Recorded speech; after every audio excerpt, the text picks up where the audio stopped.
बजाओ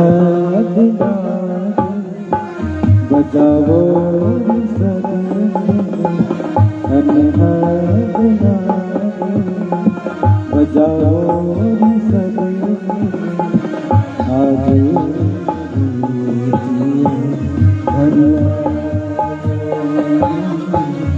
आज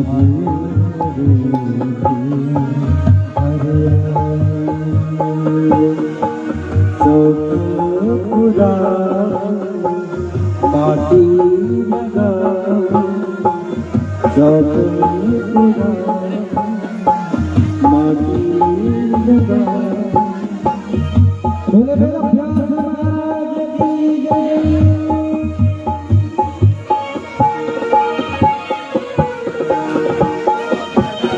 राजा साहब महाराज की जय, बांके बिहारी लाल की जय, राधे रानी सरकार की जय।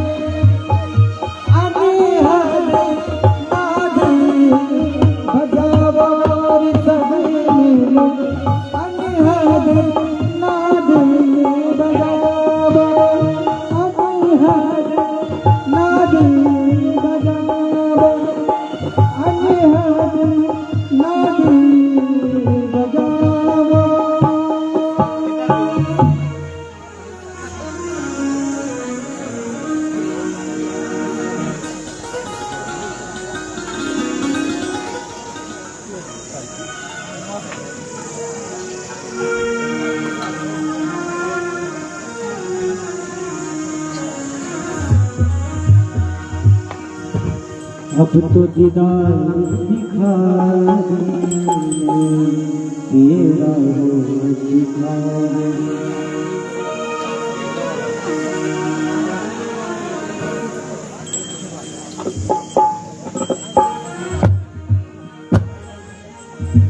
ओम कदली गर्भ संभूतम कर्पूरम प्रदीपितं अरातिकं कुर्मे पश्यमे वरदो चंद्रमा जातः चक्षुः सूर्यो जातः श्रोत्रादवायुश्च प्राणश्च मुखादग्निर्जातः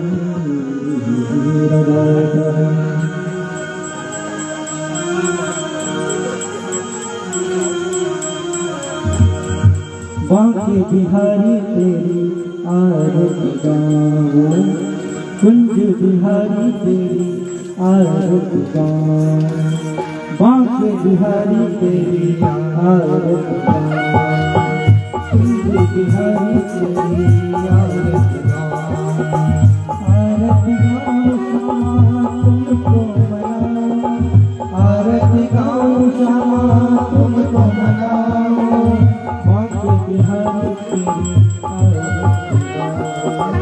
बांके बिहारी तेरी आरती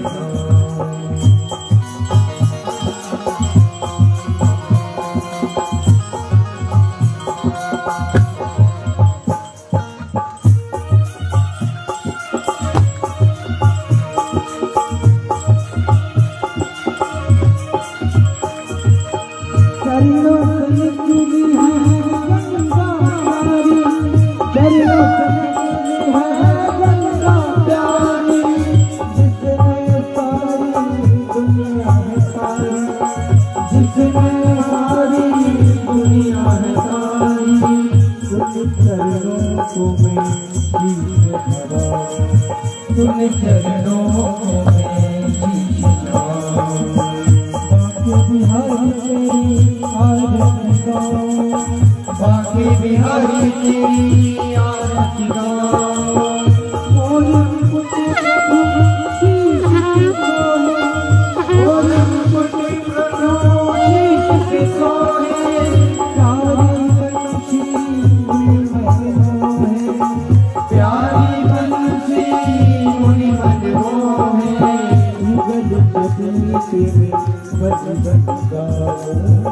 युगल चवीते में बन बन जाओ बांके बिहारी तेरी आरती गाओ बांके बिहारी तेरी आरती गाऊं, कुंज बिहारी तेरी आरती गाऊं, कुंज बिहारी तेरी आरती गाऊं।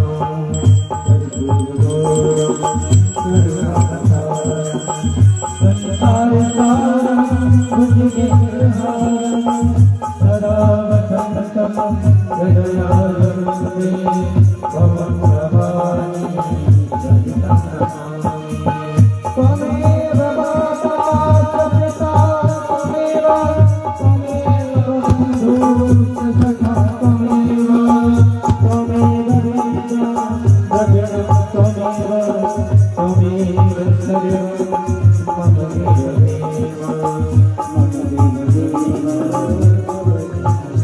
मम देव मम देव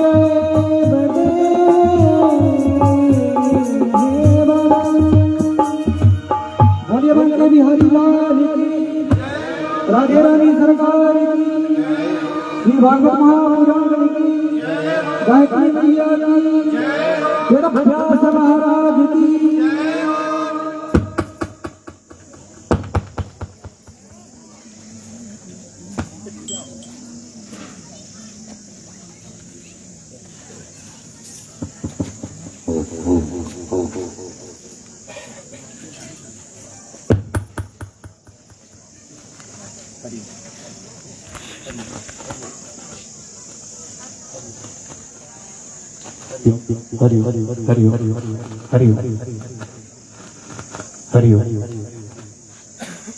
सर्वप्रथम गणपति जी के श्री चरणों में नमन करते हुए श्रीमद् भागवत महापुराण भगवान जी के चरणों में नमन करते हुए इस पुरुष चरण गायत्री याग में गायत्री मैया के चरणों में नमन करते हुए यज्ञ में आवाहित 33 कोटि देवी देवताओं के चरणों में नमन करते हुए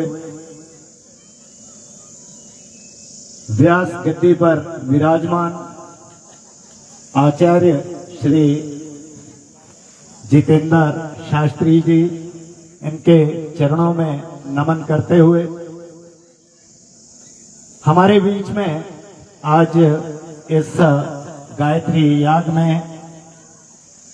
राजा खुश विक्रम सेन जी, जो कि क्योंठल स्टेट के हमारे राजा हैं और चौथे इष्ट है, सभी ब्राह्मण वर्ग की तरफ से महाराज जी को शुभ आशीर्वाद और समस्त प्रजा की ओर से आपका यहाँ पर हार्दिक अभिनंदन, हार्दिक स्वागत। साथ में हमारे जुनगा रियासत के क्योंठल स्टेट के राजमाता विजय ज्योति सेन जी, आपको भी सभी ब्राह्मण वर्ग की तरफ से शुभ आशीर्वाद और समस्त प्रजा की ओर से आपका भी हार्दिक स्वागत, हार्दिक अभिनंदन है। साथ में हमारे बीच में है देवता जुनगा जी के देवा जी है श्री रामकृष्ण मेहता जी, आपका भी देव रूप में हमारे इस यज्ञ मंडल में, इस भागवत पंडाल में हार्दिक अभिनंदन है, हार्दिक स्वागत है। साथ में जुनगा देवता जी के बढ़ारी भंडार के पद पर श्री बंसीधर शर्मा जी, आपका भी इस यज्ञ मंडल में हार्दिक स्वागत, हार्दिक अभिनंदन है। साथ में श्री जगदीश जी, जो कि बडमू देवता जी के देवा जी हैं और बडमू देवता का ही ये यहाँ पर प्रांगण है, तो आपका भी इस प्रांगण में हार्दिक अभिनंदन है, हार्दिक स्वागत है।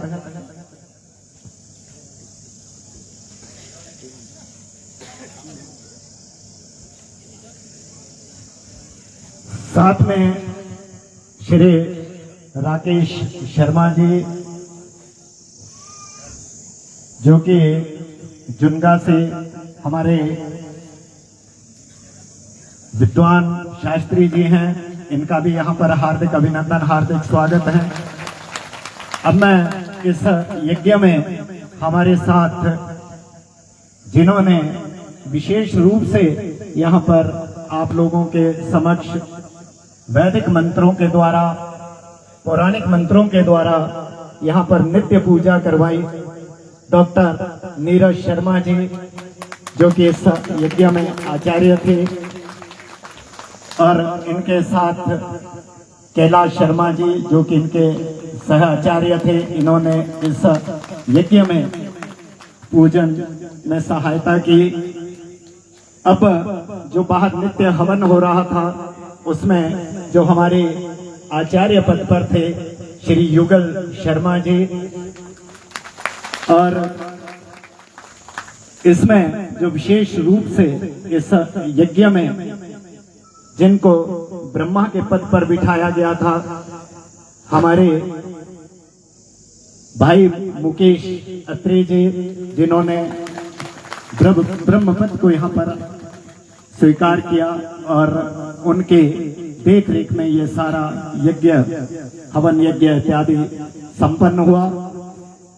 हमारे बड़े बुजुर्ग हमारे साथ थे, श्री गोविंद शर्मा जी, श्री सुरेंद्र शर्मा जी, श्री रोशन लाल जी, और इसके अतिरिक्त जितने भी ब्राह्मण वर्ग जो कि पुराण वक्ता भी हैं बहुत से, इसमें वेदों के और पुराणों के ज्ञाता हैं, उन सभी ने अपना सहयोग दिया है इस यज्ञ में। साथ ही संगीत में जो हमारे संगीत आचार्य श्री मोहन शर्मा जी और उनके साथी ढोलक पर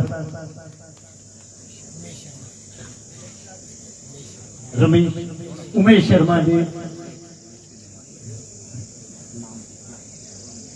हमारे बीच में, क्षमा कीजिएगा, दरेज भगवती जिनको ईश्वरी माता कहते हैं, उनके देवा जी भी हमारे बीच में हैं, तो आपका भी इस यज्ञ मंडल में स्वागत है।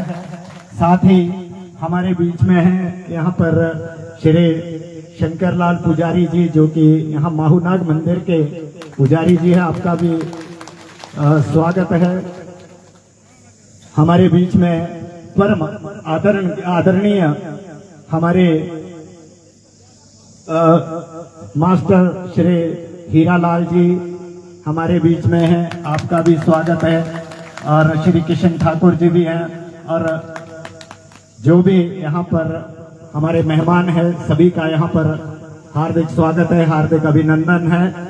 साथ ही जो हमारे यजमान पद पर श्री सुशील शर्मा जी, श्री सुरेंद्र ठाकुर जी, श्री ओम प्रकाश शर्मा जी, यहाँ पर आप सभी ने ये यज्ञ करने का जो निर्णय लिया, ये यज्ञ आज पूर्णाहुति की ओर यहाँ पर अग्रसर हुआ है। काली माता मंदिर के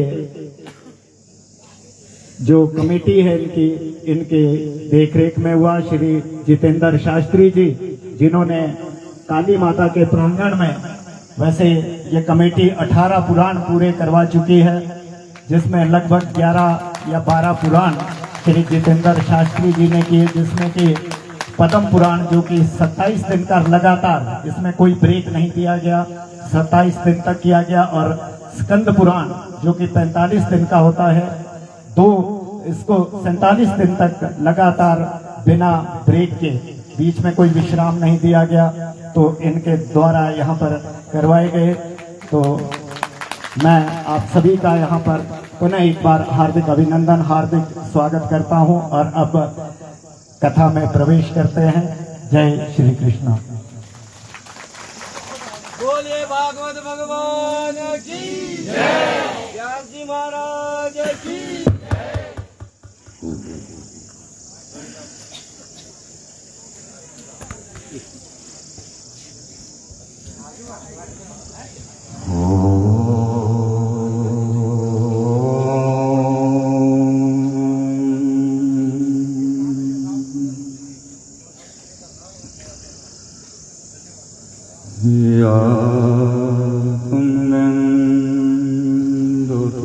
हार हार धवला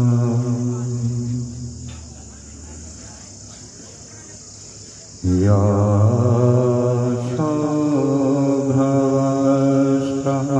शुभ्रवस्त्रावृता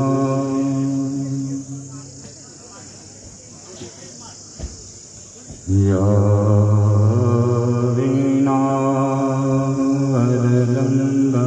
वीणावरदण्डमण्डितकरा या श्वेतपद्मासना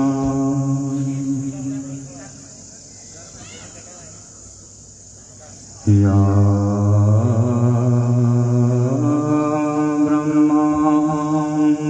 ब्रह्माण्डशङ्करा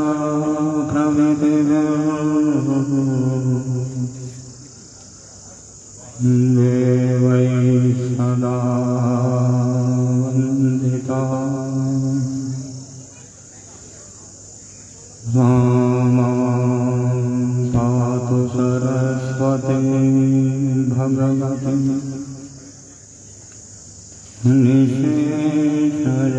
निशेषजाढ्याः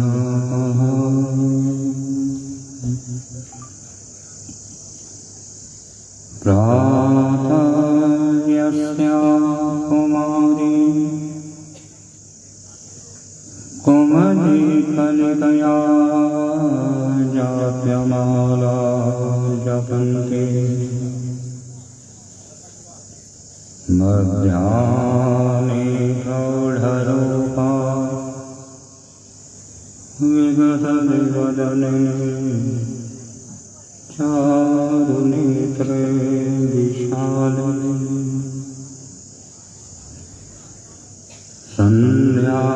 सन्ध्यायां वृन्दारूपा ललितकुचयुगे रुण्डमाला वन्दे सा देवी देवदेवी त्रिभुवन जननी चण्डिके पातु अस्मान्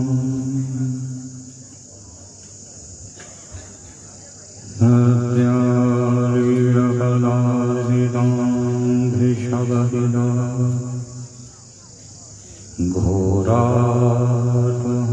घोराटहासपरा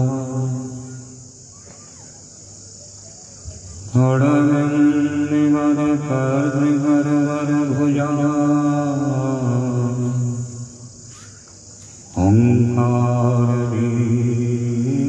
ओङ्कारवीर्योदभवा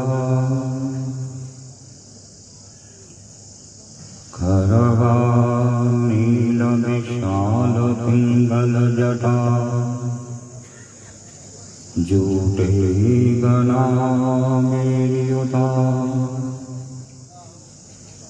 जारण्यस्य कपालिके त्रिजगताम्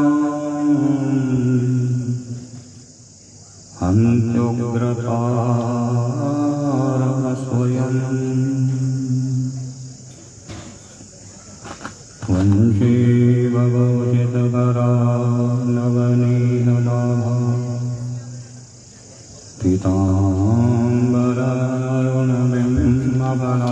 पीताम्बररुणबिम्बफलाधरोष्ठा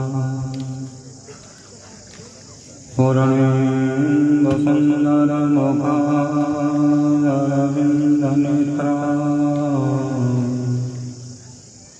कृष्णापरं हिमति तत्त्वमहं न जाने ॐ अखण्डमण्डलाकारं व्याप्तं येन चराचरं तदमलं दर्शितं येन तस्मै श्रीगुरवे नमः। सच्चिदानन्दरूपा विश्वोत्पत्त्यादिहेतवे तापत्रय विनाशाय श्री कृष्णाय वयं नमः। बोलिए सच्चिदानंद भगवान की जय, सनातन धर्म की जय, श्रीमद्भागवत महापुराण की जय, जमगा देवता महाराज की जय, कथेश्वर महाराज की जय, तारा मैया की जय, हनुमान जी महाराज की, मौनाग देवता महाराज की, वरुण देवता महाराज की, हमारे राजा साहब महाराज की, अवधूत महाराज की, दिवंगत आत्माओं की।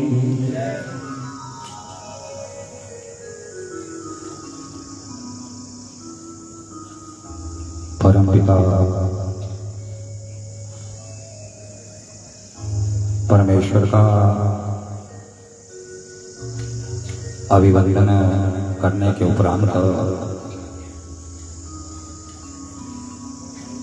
मैं यहाँ मंडप में बैठे आचार्य पद पर डॉक्टर श्री जीवेश भारद्वाज जी, उनके सहायक आचार्य श्री कैलाश शर्मा जी,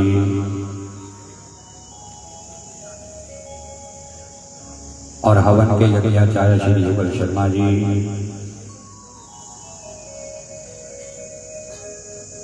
तथा ब्रह्मा के पद पर आसीन आचार्य श्री मुकेश अत्री जी,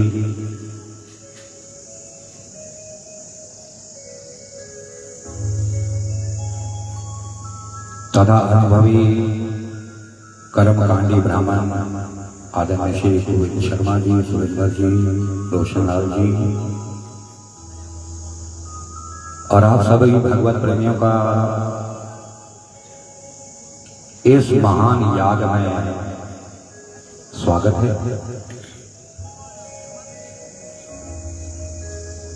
तो भगवत प्रेमियों,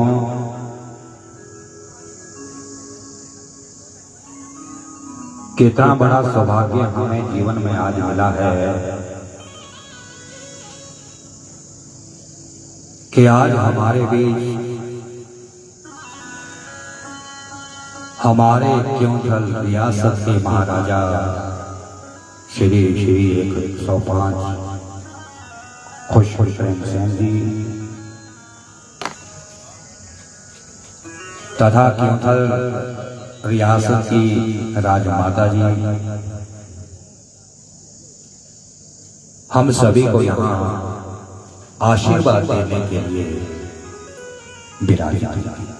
कितना सौभाग्य जीवन का हम लोगों का। और साथ ही साथ गंगा देवता जी के मेहता जी, राकेश शास्त्री जी, बंसीधर जी, बड़मो देवता जी के देवा जी, तथा हमारी जिसको दहेज की नानी कहते हैं उनके देवा जी, आदरणीय हमारे कैलाश की शोभा परम श्रद्धेय मास्टर हीरालाल शर्मा जी, कृष्ण ठाकुर जी, और सभी आप कलांज और खुशाला के जितने भी भगवत प्रेमी पहुंचे हैं, उन सभी का इस महान याग में स्वागत है।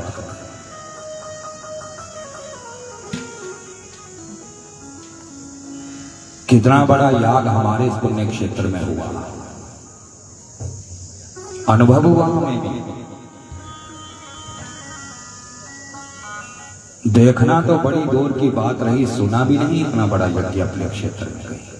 कितना बड़ा सौभाग्य हम लोगों को। और सबसे बड़ा सौभाग्य ये कि आज हमारे साक्षात चौथे इष्ट महाराज जी आप सभी को दर्शन देने के लिए हमारे बीच में विराजित हुए। कितना बड़ा सौभाग्य नहीं मिलता महाराज, कभी जीवन में नहीं मिलता। किसका आशीर्वाद मिला, जो इतना बड़ा सौभाग्य मिला, जो आज हमारे साक्षात इष्ट देवता हम आपके सामने विराजित है। किसका आशीर्वाद? तारा मैया का,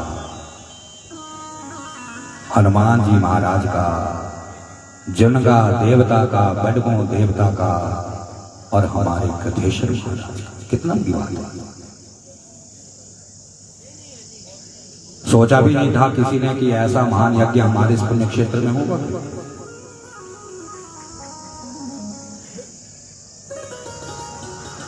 और देखो ये यज्ञ किस लिए हुआ है? किसी के अपने लिए नहीं, इस काम भाव से नहीं, निष्काम भाव से। कितना बड़ा क्योंकि पिछले 2-4 वर्षों से कितनी आपदाएं हमारे संसार में चल रही थी, और इस बार हिमाचल का ही समय इतना बुरा था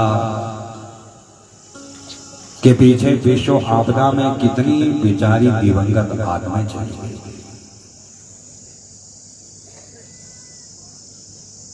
गंगा जल की बूंद तो मुंह में डालनी बड़ी दूर की बात है, परिवार का कोई मनुष्य जल की बूंद भी उनके मुंह में ना डाल पाया। सबरील में देखा कितना हुआ।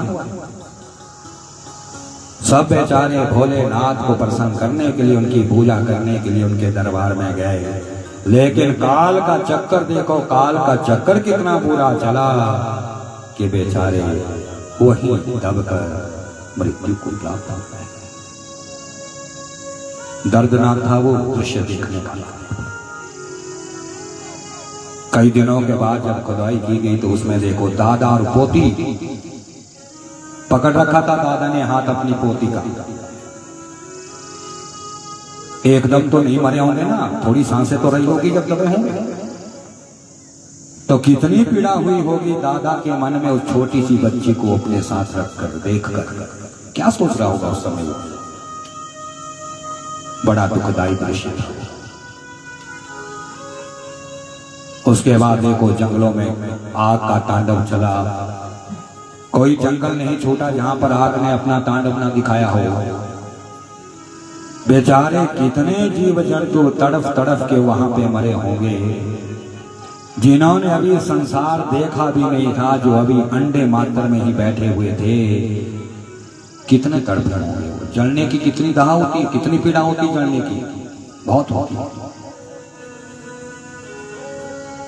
उनके तो ना पंख थे ना चलने की शक्ति थी उनके अंदर, छोटे छोटे थे, लेकिन उनके माँ बाप तो वहीं घूम रहे होंगे ना। तो क्या सोच रहे होंगे उन जीव जंतुओं के माँ बाप? अरे देखो देखो हे प्रभु, आपकी सृष्टि को देखो, कैसे कैसे मनुष्य इस संसार में पैदा हुए हैं जिनके मन में दया भी दया का भाव नहीं। कोई ना कोई तो लगाने वाला होगा ना, स्वयं तो नहीं लगती आग।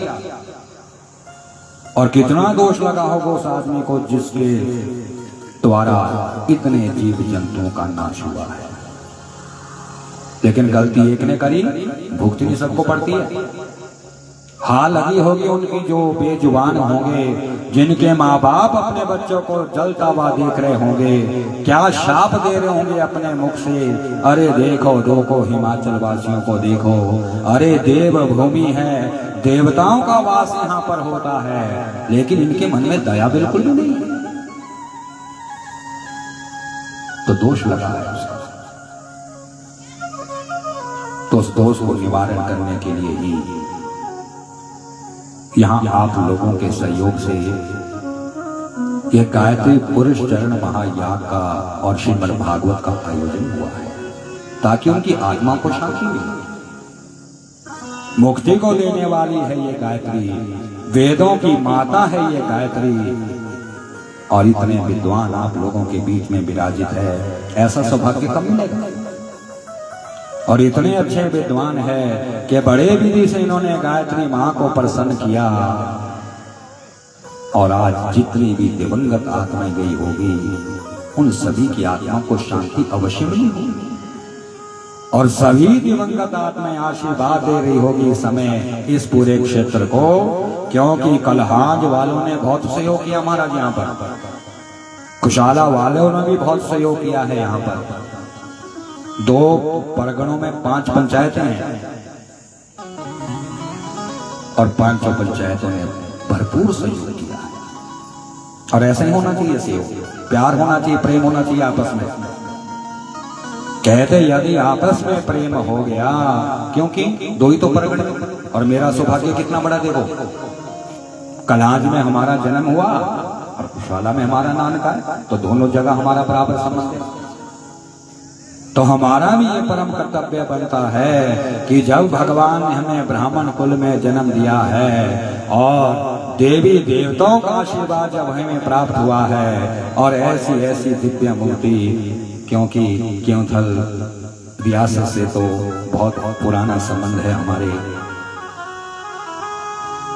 पिताजी का बड़ा संबंध था इनके साथ। राज पंडित थे हमारे पिताजी, और इन्हीं हमारे राजा साहब के जो दादाजी थे, वही उन्हें पढ़ाने के लिए भी अपने साथ लाहौर ले गए थे। तो कितना सहयोग है इस परिवार का, भूल नहीं सकते हम। इनके ऋण से हम कभी ऋण नहीं हो सकते हैं, और सबके ऊपर है राजा का ऋण। अरे राजघराने में पैदा होना कोई मामूली बात नहीं होती है। आज तो लोग कुछ से कुछ बोलते हैं, लेकिन उनकी बुद्धि इतनी छोटी। आज एक से एक धनवान बैठे हुए हैं, करोड़ोपति अरबोपति बैठे हुए हैं, वो क्या कहते हैं, अरे राजा राजा क्या लगा रखते हैं आप लोग। तो जिनको पता नहीं हो ऐसे तो बोले। अरे राजा बनना कोई आसान बात नहीं होती है, राजघराने में जन्म लेना कोई आसान नहीं होता है। किसको मिलता है सौभाग्य राजघराने में पैदा होने का? तो हमारा शास्त्र कहता है कि शुचिनाम श्रीमताम ये योग भ्रष्टोपि जायते। कितनी बड़ी बात बताई है कि जिस योगी का किसी कारण योग भ्रष्ट हो गया हो, या किसी तपस्वी की किसी कारण उसकी तपस्या में विघ्न पैदा हो गया हो, तो वो ही योगी, वो ही तपस्वी अगले जन्म में पुण्य को भोगने के लिए राजघराने में पैदा होता है। तपस्वी है हमारे राजा, क्योंकि 3 पीढ़ी तो हमने भी देख लिया। इनके दादाजी को भी हमने देखा, पिताजी से तो बहुत अच्छे संबंध थे, उनको भी हमने देखा। और राणा साहब देखो, साक्षात देव मूर्ति बैठी है हमारे सामने। इसलिए हम आप सभी का परम कर्तव्य बनता है कि हमेशा आशीर्वाद लेने के लिए राजघराने में कभी ना कभी जाते ही रहना चाहिए। चौथा इष्ट साक्षात किसी के नहीं, और हमारे यहाँ राजा को ही चौथा इष्ट माना गया है। देखो, अर्जुन ने पूछा था ना भगवान से, जिस समय भगवान द्वारकापुरी छोड़कर जा रहे थे, तो द्वारकापुरी जब छोड़कर जा रहे थे तो अर्जुन ने कहा था, प्रभु द्वारकापुरी छोड़कर जा रहे हो? हाँ। तो फिर आपका स्वरूप में किसके अंदर देखूंगा प्रभु? तो भगवान ने कहा, हे अर्जुन, यदि मेरा स्वरूप किसी में देखना हो सभी लोगों ने, तो मैं किसके रूप में रहूंगा? कि नरानाम निपतीश्वर, नरों में जो राजा होगा, जिसे राज गद्दी के ऊपर बिठाया जाएगा, अभिषेक जिसका किया जाएगा अर्जुन, वो साक्षात मेरा ही स्वरूप होगा। तो कितना सौभाग्य है हम लोगों का, सौभाग्यशाली हम और आप सभी लोग यहाँ पर जो बैठे हुए हैं, जो आज इतना बड़ा आशीर्वाद हम लोगों को यहाँ मिलने जा रहा है। और इस संसार में सौभाग्यशाली कौन है? देखो, किसको कहेंगे सौभाग्यशाली? यदि आपसे हमसे कोई पूछे कि इस संसार में सौभाग्यशाली कौन है, तो लोग कहेंगे महाराज जो धनवान है वो बड़ा सौभाग्यशाली है। कोई कहेगा कि जो निरोग है, जिसके शरीर में कोई रोग नहीं है, वो आदमी बड़ा सौभाग्यशाली है। कोई कहेगा कि जिसके बच्चे माता पिता की आज्ञा का पालन करने वाले हैं, वो माँ बाप बड़े सौभाग्यशाली है। कोई ऐसा कहेगा कि जिसकी पत्नी बड़ी सुंदर है, मधुर वचन बोलने वाली, वो पति बड़ा सौभाग्यशाली है। कोई कहेगा कि जो तपस्वी है वो बड़ा सौभाग्यशाली है, और कोई कहेगा जिसने भगवान के दर्शन कर लिए वो बड़ा सौभाग्यशाली है। ऐसे कहेंगे ना सर। लेकिन हमारा शास्त्र कहता है कि इसमें कोई भी मनुष्य सौभाग्यशाली नहीं बन सकता है। यदि धनवान ही सौभाग्यशाली होता तो अरे रावण के पास क्या कमी थी धन की? तीनों लोगों की संपत्ति रावण के पास थी। बल्कि रावण ने तो राम भगवान को भी कहा था, हे राम, तुम्हारा तो केवल एक महल ही सोने का बना हुआ है राम, लेकिन मेरी तो पूरी लंका ही सोने की बनी हुई। कितना धनवान था वो रावण। यदि धनवान सौभाग्यशाली होता तो रावण क्यों नहीं बने? लेकिन धनवान सौभाग्यशाली नहीं है। कोई सोचे कि जिसके बच्चे माता पिता का आज्ञा का पालन करने वाले वो सौभाग्यशाली आदमी। अरे रावण के तो कैसे कैसे बच्चे हुए हैं, मेघनाथ जैसे, जो पिता की आज्ञा के लिए जीवन का बलिदान देने को भी तैयार रहते थे। तो क्या पुत्रवान सौभाग्यशाली बना? नहीं बना। पुत्रवान भी सौभाग्यशाली नहीं है। कोई सोचे कि जिसकी पत्नी सुंदर है, मधुर वचन बोलने वाली, वो पति बड़ा सौभाग्यशाली। तो देखो रावण की पत्नी कौन थी? मंदोदरी, बड़ी विदुषी, 18 पुराणों को भी जानती थी। और तीनों लोकों में ऐसी सुंदर देवी कोई नहीं थी। मंदोदरी को उपाधि मिली हुई थी। किस चीज की उपाधि मिली थी? परम सुंदरी की। और परम शब्द किसके साथ लगता है? जो ना कभी हुआ है ना कभी आगे हो सकता है, ऐसी परम सुंदरी थी वो। तो पत्नीवान यदि सौभाग्यशाली होता तो रावण क्यों नहीं बन पाया? तो पत्नीवान भी सौभाग्यशाली नहीं। और मंदोदरी का तो इतना बड़ा महत्व में बताया है। 5 कन्याएं देखो, विवाह हुआ लेकिन कन्या की संगति में ही आती है। वो 5 कन्या है, अहिल्या, द्रौपदी, तारा, सीता, मंदोदरी तथा पंचकन्या स्मरेत नित्यम तस्य सौभाग्यम वर्धते।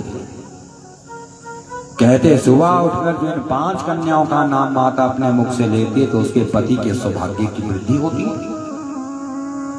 अहिल्या का नाम ले लो, द्रौपदी का ले लो, तारा का ले लो, सीता का ले लो, मंदोदरी का ले लो। तो पत्नीवान भी सौभाग्यशाली नहीं बना। कोई कहे कि जो तपस्वी बड़ा सौभाग्यशाली है।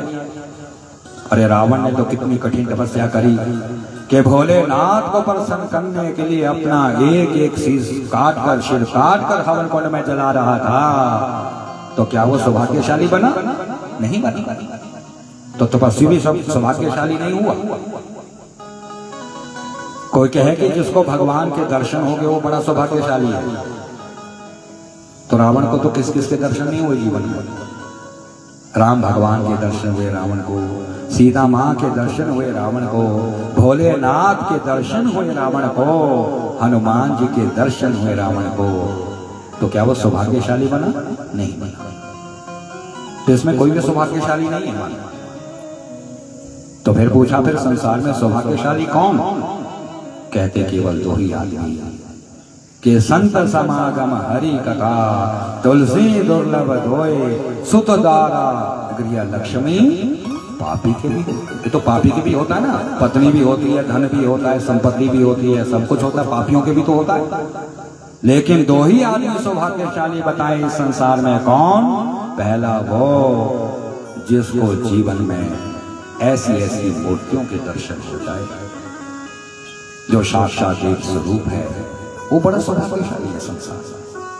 और दूसरा वो जो प्रतिदिन भगवान की कथा का श्रवण करता है, प्रतिदिन कथा को सुनता रहता है, वो संसार का सबसे सौभाग्यशाली मनुष्य कहा गया है। गजानन भगवान की। तो हम और आप बड़े सौभाग्यशाली हैं जो यहाँ हम कथा भी सुन रहे हैं और अपने देवता महाराज जी के दर्शन भी कर रहे हैं। कितना सौभाग्य मिला है। और कथा सुनते रहना चाहिए। कोई पता नहीं है हमारा मृत्यु का, कब सांसें बंद हो जाए, कब जीवन की लीला समाप्त हो जाए, कोई पता नहीं। उनको पता था जो मरे तब नहीं था पता। उनको क्या पता था कि आज हम मरेंगे? अरे वो तो भोलेनाथ की सेवा में गए थे ना, लेकिन मरने का कोई पता नहीं, कोई ज्ञान नहीं किसी को। तो जब हमें ज्ञान ही नहीं है मरने का, तो क्यों ना इतने सत्कर्म जीवन में करके जाएं?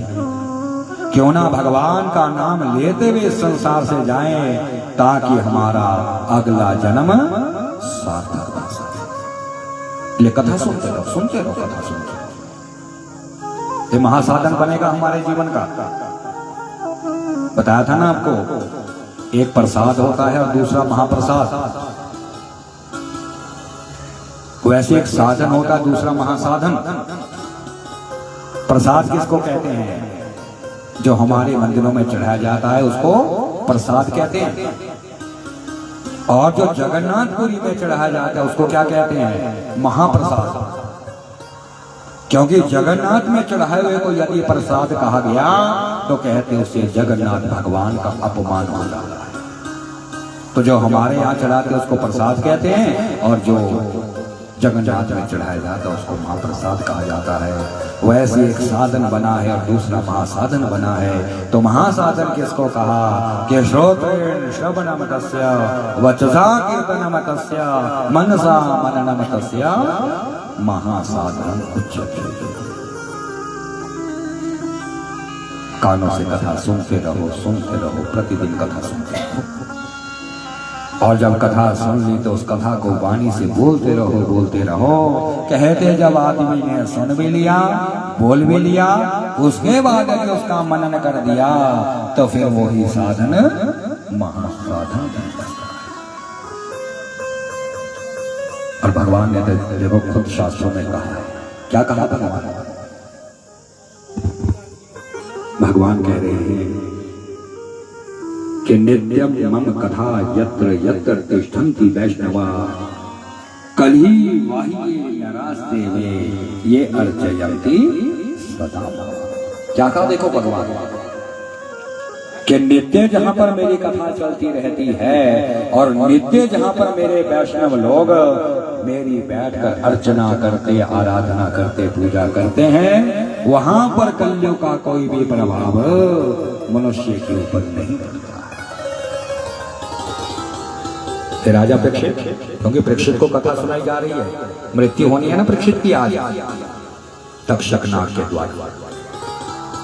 परीक्षित कैसे हमारे भगवान, कैसे भगवान के मंगलम भगवान विष्णु मंगलम तब कथामृतम मंगलम अस्य वक्तारः श्रोता चापि मंगलम। कि सुबह उठकर जो भगवान की मूर्ति मानकर का भी दर्शन कर लेता है, कहते उसका सारा दिन मंगल में व्यतीत हो जाता है। और मंगलम तब कथामृतम, भगवान की जो कथा होती है वो भी मंगलमय होती है। और मंगलम अस्य वक्तारः, कहते हमारा ये कथा जो है, ये कथा बोलने वाले का भी मंगल किया करती है, और श्रोत्राशापि मंगलम, और सुनने वाले का भी हमेशा मंगल ही मंगल करती है। इसलिए कहते हैं कुछ ना करने से अच्छा है थोड़ी भगवान का नाम का जाप कर लो। जाप से अच्छा थोड़ा भगवान के नाम का पाठ कर लो। शिव चालीसा पढ़ लो, दुर्गा चालीसा पढ़ लो, हनुमान चालीसा पढ़ लो। लेकिन कहते हैं जाप और पाठ से सबसे अच्छी पूजा कौन सी है जीवन की? मानसिक पूजा। मानसिक पूजा का बड़ा फल मिलता है मनुष्य को जीवन में। लेकिन ये मानसिक पूजा आसान नहीं है, बड़ी कठिन है। ये मानसिक पूजा कर ही नहीं सकता कोई, वो तभी कर पाएगा जब भगवान की कृपा होगी। क्योंकि मन चंचल है ना, मन तो स्थिर होता ही नहीं। और देखो जब कभी भी मंदिरों में भगवान के दर्शन करने जाओ तो मंदिर में जाकर कैसे करने चाहिए भगवान के दर्शन? कैसे करते हम आप मंदिर में जाकर दर्शन? मंदिर में गए, मूर्ति के सामने खड़े हुए, भगवान की मूर्ति के सामने खड़े हुए, हाथ जोड़ लिए, आंखें बंद कर ली, जो कुछ मांगना हुआ मन में मांग लिया और वहां से वापिस आ गया। ऐसे करते ना सब दर्शन, लेकिन नहीं, ऐसे भूल कर भी कभी मंदिर में जाकर भगवान के दर्शन नहीं करने चाहिए। कहते जब कभी भी मंदिर में भगवान की मूर्ति के सामने हम खड़े हों, भूल कर भी अपनी आंखें बंद नहीं होने देनी चाहिए। पर क्या करें, उल्टा है ना कलयुग में। कलयुग में क्या है कि जहां पर हमने आंखें बंद करनी होती वहां तो आंखें फाड़ फाड़ कर देखना शुरू कर देते हैं, और जहां आंखें खुली रखनी हो बंदी कर देते हैं। उल्टा करते कलयुग में सब लोग। कभी भी मंदिर में जब जाओ तो अपनी आंखों को बंद मत होने दो। कहते भगवान की मूर्ति के सामने खड़े होकर भगवान को चरणों से लेकर सिर तक निहारते रहो, बार बार भगवान को अपनी आंखों से देखते रहो। इतना ज्यादा इन आंखों से भगवान को देख लो कि जैसे हम अपनी आंखें बंद करें वैसी वही मूर्ति हमें अपने अंदर दिखाई दे, तब कहीं जाकर मनुष्य मानसिक पूजा कर सकता है। इसलिए मन को स्थिर करने का प्रयास करना है हम लोगों को, क्योंकि मन चंचल। हाथ में माला पकड़ रखी तो मन तो कहीं से कहीं भागा हुआ है ना। मुंह से पाठ हो रहा है भगवान का, लेकिन मन तो कहीं से कहीं दौड़ा हुआ है। तो मन को स्थिर करने के लिए क्या करना चाहिए जीवन में? तो हमारे शास्त्रों में मन को स्थिर करने के लिए 4 सीढ़ियां बताई गई। यदि प्रतिदिन एक एक सीढ़ी हम पार करते जाएंगे और चौथी सीढ़ी पे जब पहुंचेंगे तो अवश्य ही हमारा मन स्थिर हो जाएगा। तो क्या करना चाहिए कि जिता सुनो जित श्वासो जित सुनो जितेंद्रिया। सबसे पहले आसन को जीतने का प्रयास करना है। बैठने की आदत डालनी है। बैठ नहीं सकते हम लोग आजकल, तो जब बैठ ही नहीं पाएंगे तो मन कैसे स्थिर होगा? बैठने की आदत डालनी चाहिए हमेशा। पहले दिन आधे घंटे बैठ जाओ, दूसरे दिन 1 घंटे बैठ जाओ, तीसरे दिन 1.5 घंटे बैठ जाओ। जब मनुष्य प्रतिदिन अपनी बैठक को बढ़ाता जाएगा तो जीवन में उसके एक दिन ऐसा आ जाएगा कि वो 8 घंटे तक आराम से एक आसन के ऊपर बैठ सकेगा। तो जब आदमी ने आसन को जीत लिया फिर उसके बाद क्या करना चाहिए कि जित श्वास हो, अपने श्वास पे नियंत्रण करना चाहिए। थोड़ा योगाभ्यास करते रहना चाहिए। प्रतिदिन योगाभ्यास करो। तो जब आदमी ने आसन भी जीत लिया, श्वास को भी जीत लिया, तो उसके बाद जित संग को जीतने का प्रयास करना। आहिस्ता आहिस्ता संसार से अलग होने का प्रयास करते रहना चाहिए और सत्संग करते रहना चाहिए हमारे जीवन में हमेशा। सत्संग किसको कहते हैं? किसी कहा है सत्संग कि सज्जना नाम संगा या सो सत्संग, कि सज्जनों का जो संग होता है वही सत्संग होता है। तो जब आदमी ने आसन भी जीत लिया, श्वास को भी जीत लिया, संग को भी जीत लिया, फिर आखिरी सीढ़ी आई है कि जितेंद्रिय, अपनी इंद्रियों को अपने वश में करने का हमने प्रयास करना है। क्योंकि आप जानते हैं कि आदमी इंद्रियों के वश में पड़ा हुआ है, इंद्रियां मनुष्य के वश में बिल्कुल नहीं है। यदि इंद्रियां मनुष्य के वश में हो जाए तो साक्षात भगवान ना बन जाए। नहीं होता है जब देवताओं का भी पुण्य क्षीण हो।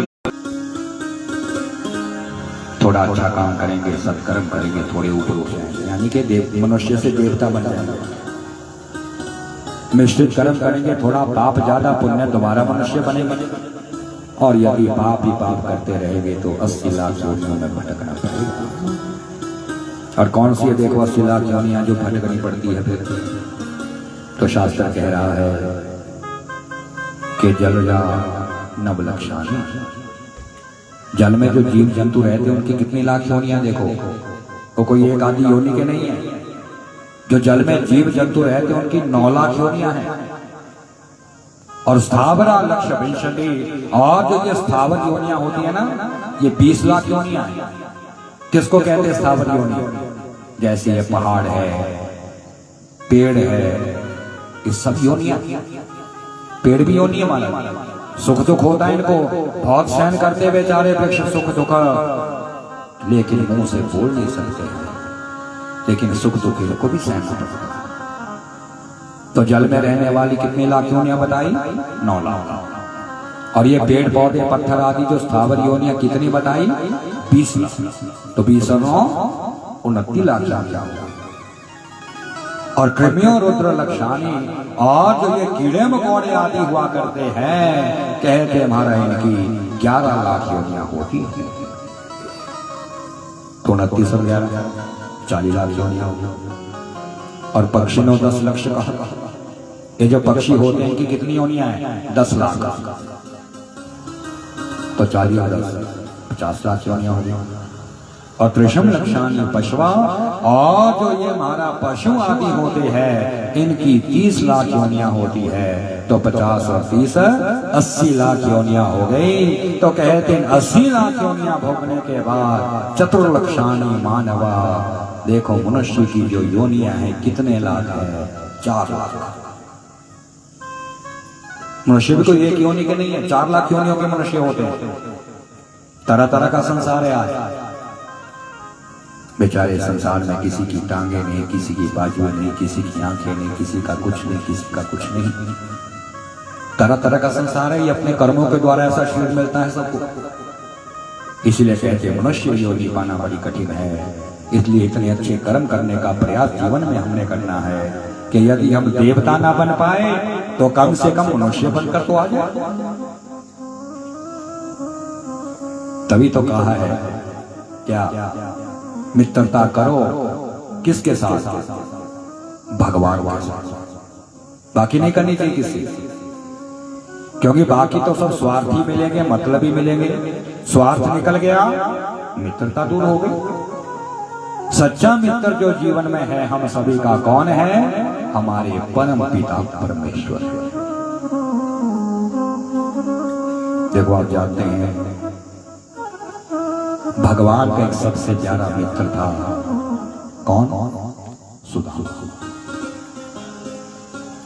इतना गरीब था बेचारा सुदामा कि 2 समय का भोजन भी खाने को नहीं मिलता था और पहनने को बेचारे को वस्त्र भी नहीं मिलते थे। ऐसी गरीबी में आधा जीवन उस सुदामा का व्यतीत हो गया। तो एक दिन उसकी पत्नी ने कहा, हे पतिदेव, हम कितने गरीब मनुष्य हैं और आपके मित्र कृष्ण भगवान जो हैं वो इस समय द्वारकापुरी में विराजमान है। स्वामी, मैंने ऐसा सुना है कि भगवान अपने मित्रों को, अपने भक्तों को हर प्रकार से समृद्ध बनाया करते हैं। तो फिर आप द्वारकापुरी क्यों नहीं जाते? तो सुदामा ने कहा, ब्राह्मणी, जाने को मैं द्वारकापुरी आज ही निकल जाऊंगा, लेकिन तो जानती नहीं कि मैं अवस्था में, उम्र में कृष्ण से बड़ा हूं। तो जब मैं अवस्था में, उम्र में कृष्ण से बड़ा हूं तो मैं तो कृष्ण का बड़ा भाई बना ना, हमारा वो तो है। तो कहा कि ब्राह्मणी, जब मैं कृष्ण का बड़ा भाई बना तो मैंने सुना है कि जब कभी भी बड़ा भाई अपने किसी भी छोटे भाई के घर में जाता है तो खाली हाथों कभी नहीं जाता है। अपने छोटे भाई को देने के लिए कुछ ना कुछ अवश्य अपने घर से ले जाया करता है। अब ब्राह्मणी, तू तो मुझ गरीब को जानती है कि मैं इतना गरीब मनुष्य हूँ कि मैं अपने छोटे भैया कृष्ण भगवान को क्या ले जाऊं घर से?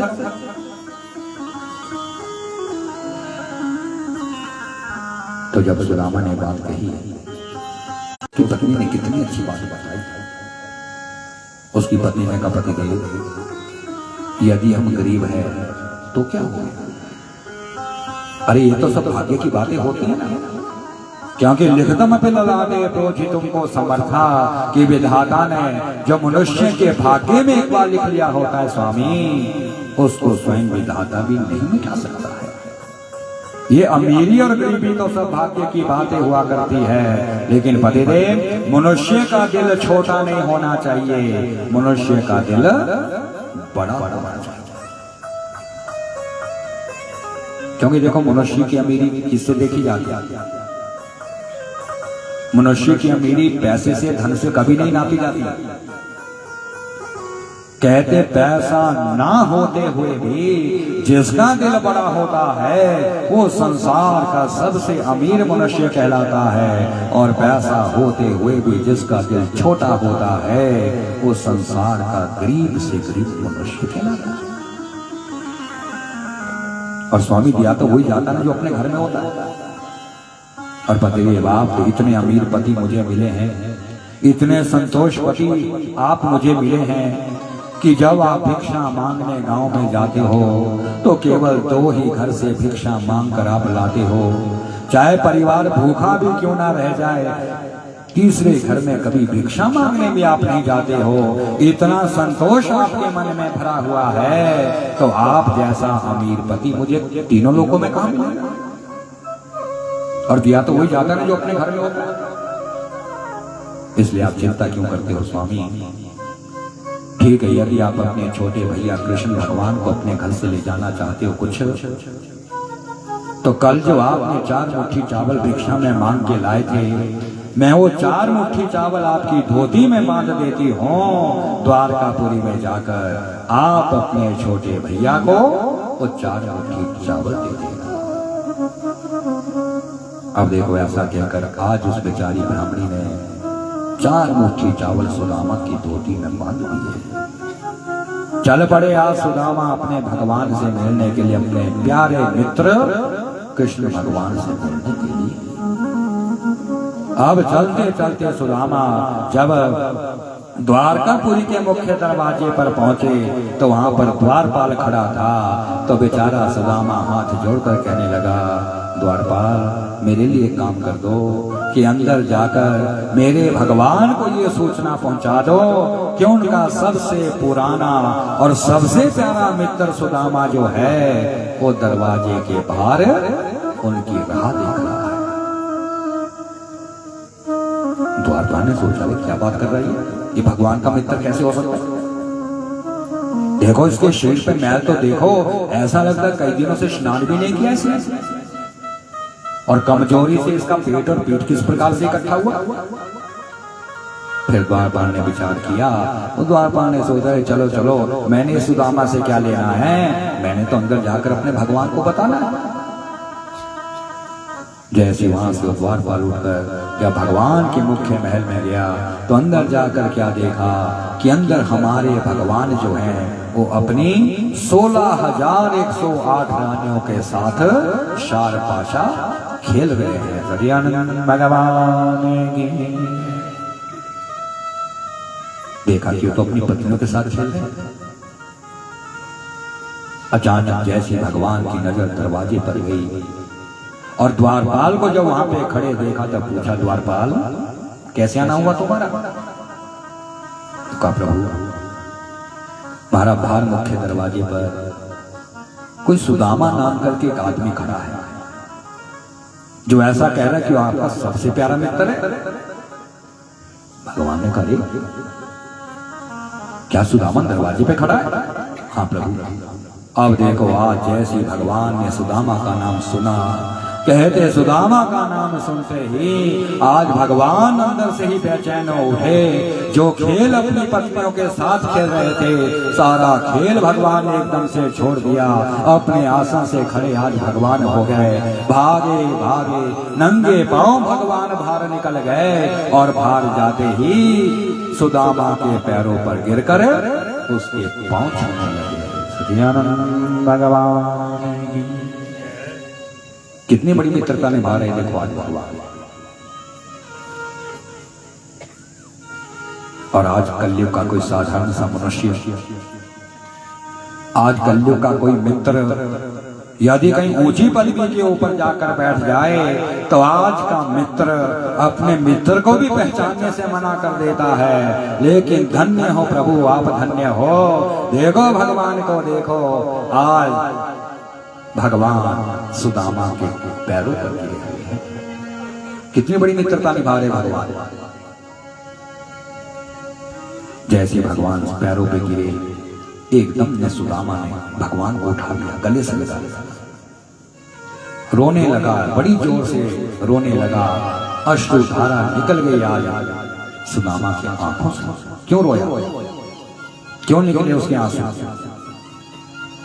क्योंकि कहते जब सुदामा द्वारकापुरी पहुंचा और वहां पर जब उसने बड़े बड़े भवन देखे, बड़े बड़े महलों को बना हुआ देखा और नाना प्रकार के दास दासियों को भगवान की सेवा करते हुए जब उसने देखा, तो बेचारा उस समय सुदामा सोचने लगा, अरे देखो देखो मेरे मित्र को देखो, आज मेरा मित्र कितना बड़ा आदमी बन चुका है, कितना बड़ा बन चुका है, आज मेरा मित्र कितना धनवान हो चुका है, इतने दास दासी सेवा करने वाले हैं, तो जब इतना धनवान मेरा मित्र है तो मुझ गरीब मित्र को क्या पहचानेगा। लेकिन जब सुदामा ने पैरों पे भगवान को देखा तो बेचारे की आंखों से आंसू उठा लिया, सुदामा ने गले से लगा लिया, प्रभु क्या कर रहे हो, इतना बड़ा पाप मुझ पे चढ़ा रहे हो, अरे भगवान होकर मुझ ब्राह्मण के पांव छू रहे हो। भगवान का सुदामा, अरे मैं बड़ा थोड़ा हूं भैया, मुझसे बड़ा तो तू है। अरे तो इतना भी नहीं जानता सुदामा, हमारे वेद क्या कहते हैं, हमारे शास्त्र क्या बताते हैं कि देवाधीनम जगत सर्वम मंत्राधीना तो देवता ते मंत्रा ब्राह्मणाधीना तस्मात् ब्राह्मण देवता। ये जो सारा संसार किसके अधीन है, किसके अधीन रहता है संसार? देवताओं के। देवताओं की आज्ञा के बिना एक पत्ता भी नहीं हिल सकता मैं। तो ये सारा संसार किसके अधीन है? देवताओं का। और देवता किसके अधीन होते हैं? कि मंत्राधीना तो देवता। देवता तो मंत्रों के अधीन होते हैं, मंत्रों के द्वारा ही तो देवताओं को प्रसन्न किया जाता है। और मंत्रों के पढ़ने का अधिकार सुदामा मैंने केवल तुम ब्राह्मणों को ही तो दे रखा है। अरे भैया सुदामा, यदि तुम ब्राह्मणी मेरे मंत्र का उच्चारण नहीं करोगे तो मेरे अंदर शक्ति कहां से आएगी? इसलिए भैया मैं बड़ा नहीं हूं, मुझसे बड़ा तो तू है। ऐसा कह के भगवान ने क्या किया? कहते भगवान ने एकदम से सुदामा को अपनी गोद में उठा लिया और अपने मुख्य महल में आज भगवान सुदामा को ले गए और अंदर ले जाते आज भगवान ने सुदामा को अपने सिंहासन के ऊपर बिठा दिया। भगवान कितनी बड़ी मित्रता देखो, अपना सिंहासन खाली किया। नहीं नहीं भैया सुदामा, तुम यहाँ बैठो मेरे आसन पर, मैं तुम्हारे पांव के पास बैठूंगा। आज सुदामा आसन पे बैठे थे और भगवान उसके चरणों के पास बैठे हुए थे। भगवान ने सुदामा के चरणों को अपने हाथों में लिया और हाथों में लेकर जब महाराज चरण के नीचे देखा, क्या देखा? सारे पैरों में छाले छाले पड़े हुए। देखते आज भगवान की आंखों से भी अश्रुधारा निकल गई। अरे मेरे मित्र के क्या हाल हो रहे हैं, कितने दुख सहन कर रहा है मेरा मित्र। भगवान ने आवाज लगाई रुक्मणी को, रुक्मणी। हाँ प्रभु। देखो रुक्मणी, आज बड़ा सौभाग्य का दिन आया है। आज मेरा बड़ा भाई सुदामा पहली बार मेरी द्वारकापुरी पहुंचा है। आज सुदामा के चरणों से मेरी द्वारकापुरी बिल्कुल पवित्र हो चुकी है। रुक्मणी ऐसा करो, जाओ जल लाओ ताकि आज मैं अपने भाई के पांव अपने हाथों से धुलाऊं। भगवान ने बड़े प्रेम से सुदामा के पांव धुलाए हैं।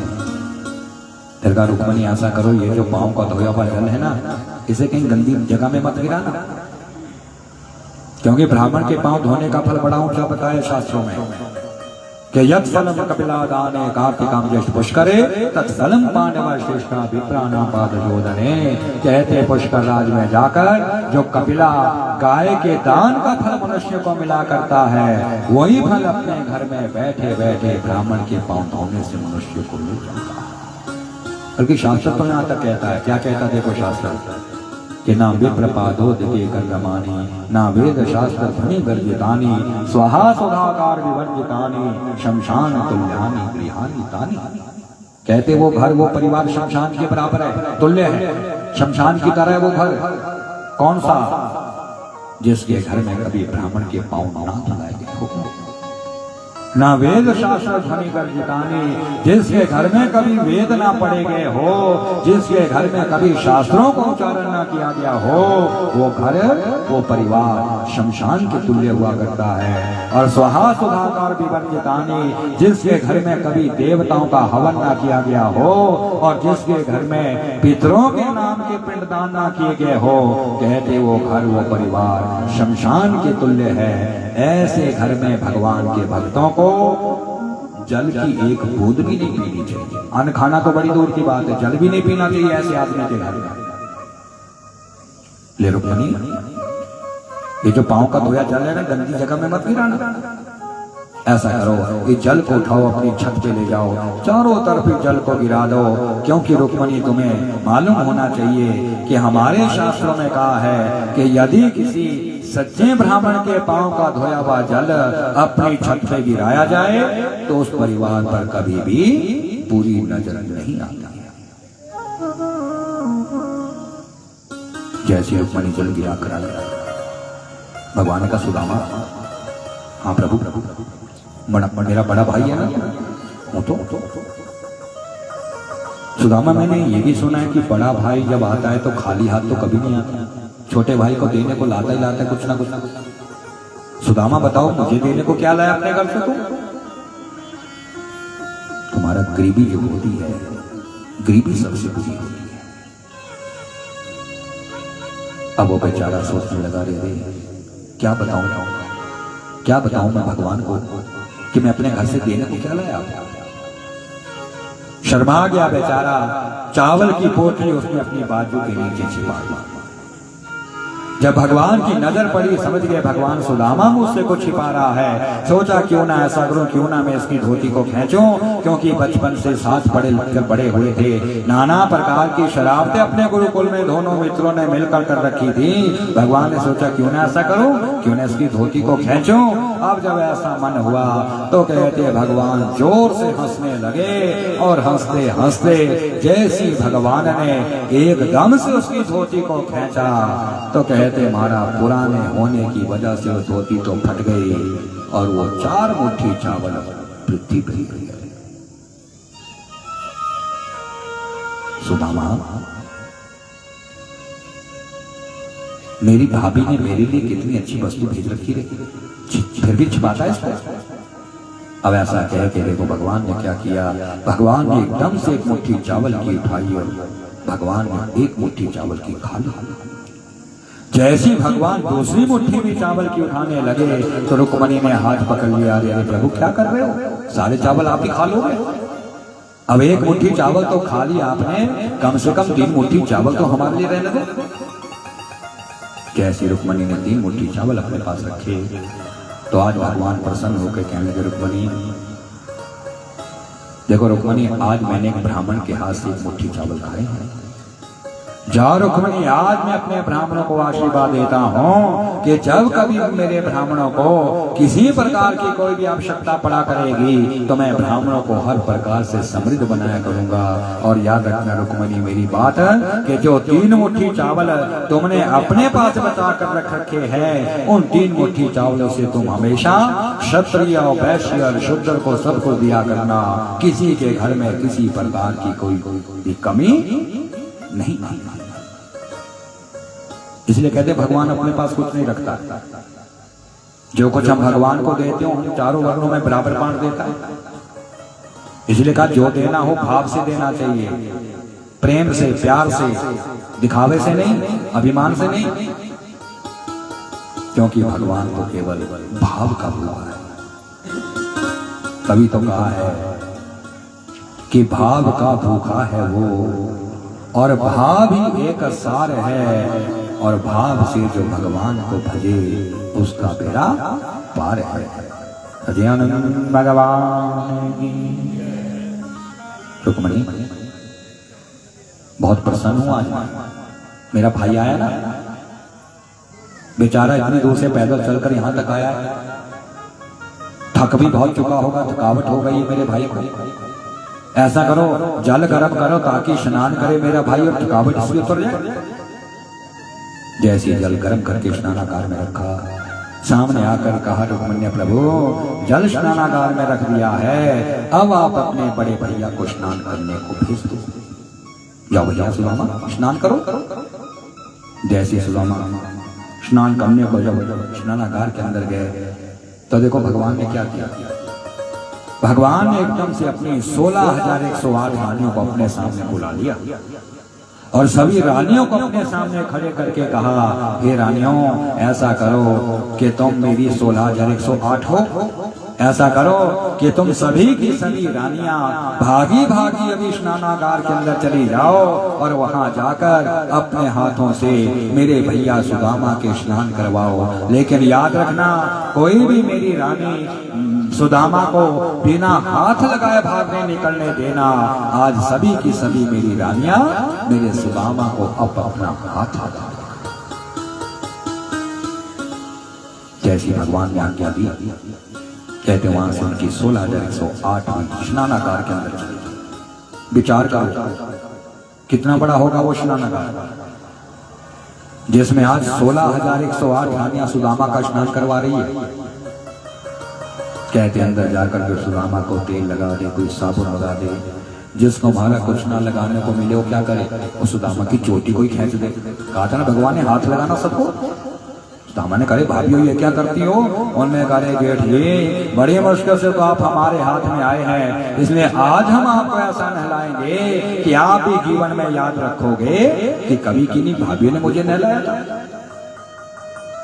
उतने में भगवान ने बाहर से आवाज लगाई, रुक्मणी हाँ प्रभु, जब मेरे भैया के स्नान करवा लोगी ना कि उसको पहनने को नई धोती दे लेना और पुरानी धोती अपने हाथ से धो देना इसकी।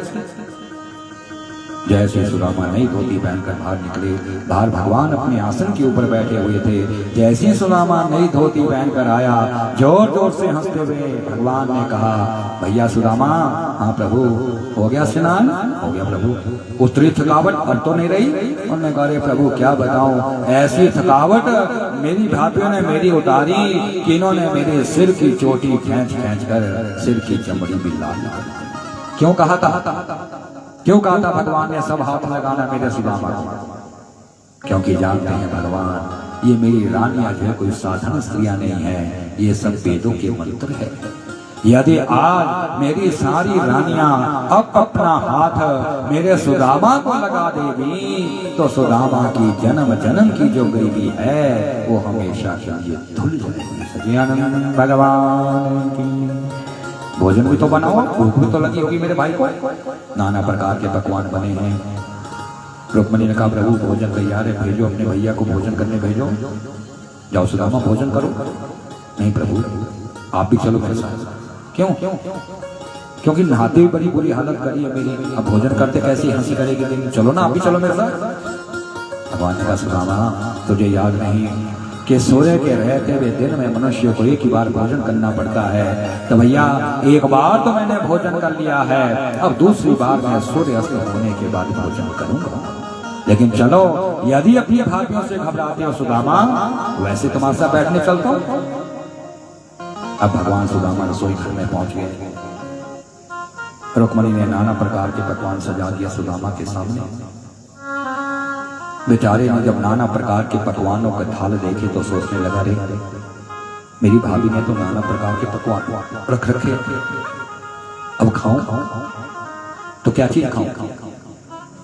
कहीं ऐसा ना हो कि जो चीज बाद में खानी होती पहले मैंने खा ली तो मेरी हंसी कर देगी, अब फर्क को क्या करूं? बेचारा सोचता रहा, चुपचाप बैठा रहा। काफी देर हो गई तो भगवान का, सुदामा भोजन क्यों नहीं करता भैया, भोजन कर लेना। तो सुदामा ने सोचा क्यों ना ऐसा करो, क्यों ना सब कुछ इकट्ठा ही कर लो। तो उसने खट्टा मीठा नमकीन हमारा सब कुछ इकट्ठा कर दिया और इकट्ठा करके आज सुदामा खाने लगा। जैसी रुक्मणी की नजर गई, हंसी आ गई। अरे अरे प्रभु, यदि पहले मालूम होता आपका 22 प्रकार का आने वाला है तो क्या मैं एक ही बर्तन में सब कुछ इकट्ठा करके न दे देती? जब हंसी करने लगी आज भगवान नाराज हो गए। नाराज होकर भगवान ने कहा, रुक्मणी शर्म आती तुम्हें? अरे कभी किसी की हंसी थोड़ा की जाती है? तो इतना भी नहीं जानती रुक्मणी कि जो स्वादु लोग होते हैं, स्वादु लोग हमेशा स्वाद को ही तो देखा करते हैं, लेकिन जो सच्चे साधु होते हैं रुक्मणी, मेरे जो परम भक्त होते हैं, उनको जब भी भूख सताती है तो मेरा नाम लेकर अपनी भूख को शांत कर। भैया जैसे खाना खा लो, भोजन करके निवृत्त हुए। सुलाने को भगवान अपने महल में ले गए, अपने साथ पलंग पे सुलाया भगवान ने आज सुदामा को। सारी रात बातें करते रहे दो। भगवान का सुदामा याद है तुझे? जब हम सांदीपनी गुरु के घर में शिक्षा पढ़ते थे और गुरु माता जब हमें समिधा लाने को जंगल में भेज खाने को चने देती थी ना, तो सुदामा, मैं तो बचपन से चंचल स्वभाव का था और जाते में सारे चने चबा लेता था, लेकिन जब सुदामा तुम वापसी में चने खाते थे तो मैं तुमसे कहता था, सुदामा अरे अकेले क्या खा रहा है, थोड़ा मुझको भी दे देना। तो तू कहता था कुछ नहीं कृष्ण, मैं कुछ नहीं खा रहा, ये तो ठंड से मेरे दांत आपस में टकरा गया। इसलिए कहते कभी भी अपने पास रहते हुए वस्तु को मना नहीं करनी चाहिए, ये तो बड़े दुखों का सामना करना पड़ता है जीवन में, जो सब कुछ होते हुए भी मना ही करता रहता है। कल की कथा में भी सुना था ना कि जब धरा का भोग लगने वाला दूध फट गया था, बेचारी धरा सारे गांव में दूध मांगने गई कि अरे थोड़ा सा भोग लगने लायक दूध मुझे दे दो, लेकिन किसी भी गांव वालों ने थोड़ा सा भी भोग लगने लायक दूध धरा को नहीं दिया।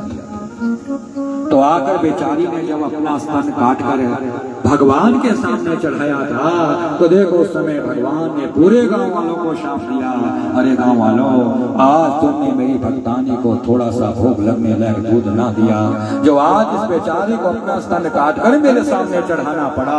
ले जाओ गांव वालों, आज मैं तुम्हें शाप देता हूँ कि जब ये मेरी भक्त धरा अगले जन्म में यशोदा के रूप में संसार में प्रकट होकर आएगी, तो तुम ही सारे गांव वाले इनके नौकर बनकर, इनके गवाले बनकर इनकी सेवा किया करोगे। कभी वस्तु रहते मना नहीं होनी चाहिए किसी को। बात हुई बातों में रात बीत गई। सुबह सुबह मैंने सोचा जाऊंगा, आज्ञा मांगता हूं, और जब जाऊंगा ना जाने कितना धन मिल जाएगा मुझको। तो कहा प्रभु आज तो वापिस जाना है। अरे पहली बार आया हो ना, 2-4 दिन ठहर जाओ फिर चल जाना। ना प्रभु जाना पड़ेगा। बार बार जाने की बात कहने लगा। भगवान ने रुक्मणी से कहा, रुक्मणी कल जो तुमने पुरानी धोती धो रखी है ना सुदामा की लेकर आओ। जैसी रुक्मणी पुरानी धोती लेकर आई, भगवान का सुदामा आज ही जाना है, जाना पड़ेगा प्रभु। तो ठीक है तुम्हारी इच्छा है सुदामा, लेकिन भैया ये मेरी नई धोती कहाँ ले जा रहा है? उतार उतार मेरी नई धोती उतार, अपनी फटी हुई पुरानी धोती पहन लेना, मेरी धोती में ले जाना चाहता है क्या? जैसे भगवान ने ये बात कही, बेचारा सुदामा सोचने लगा, रे देखो देखो कितना ठगुआ है ये कृष्ण। मेरी पत्नी कहती थी दयालु है, बड़ा दयालु है, काहे का दयालु है, तो दुनिया भर का ठगुआ निकला। इसने तो अपनी धोती मुझसे वापस ही मांगी। आज बेचारा पुरानी धोती पहनकर निराश सुदामा वापिस अपनी नगरी की तरफ आने लगा। रास्ते में सोचने लगा, चलो प्रभु अच्छा हुआ जो कुछ नहीं मिला, सब कुछ मिल जाता तो मैं भगवान को भूल जाता। पांडवों की माता थी ना कुंती, क्या मांगा था भगवान ने उससे? जब भगवान अपनी बुआ से मिलने उनके महल में गए तो भगवान ने कहा, बुआ मांगने कुछ मांग ले मुझसे। बेटा कृष्ण देना चाहते हो बेटे तो जीवन में दुख ही दुख देते रहना मुझको। क्यों?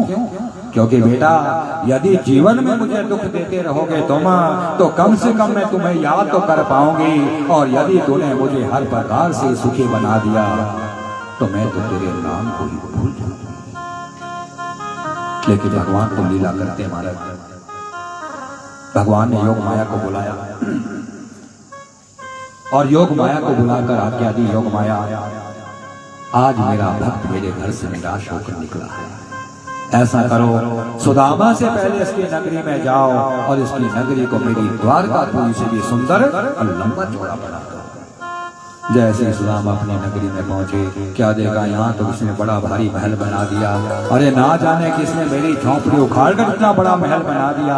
कहाँ भटक रही होगी आज मेरी पत्नी। आज सुदामा अपनी नगरी में भटकने लगा। थोड़ी देर के बाद जब उसकी पत्नी बड़े सुंदर वस्त्र आभूषण पहन कर आई तो पहले तो पहचान ही नहीं पाया, क्योंकि श्रृंगार में कभी पत्नी को देखा ही नहीं था।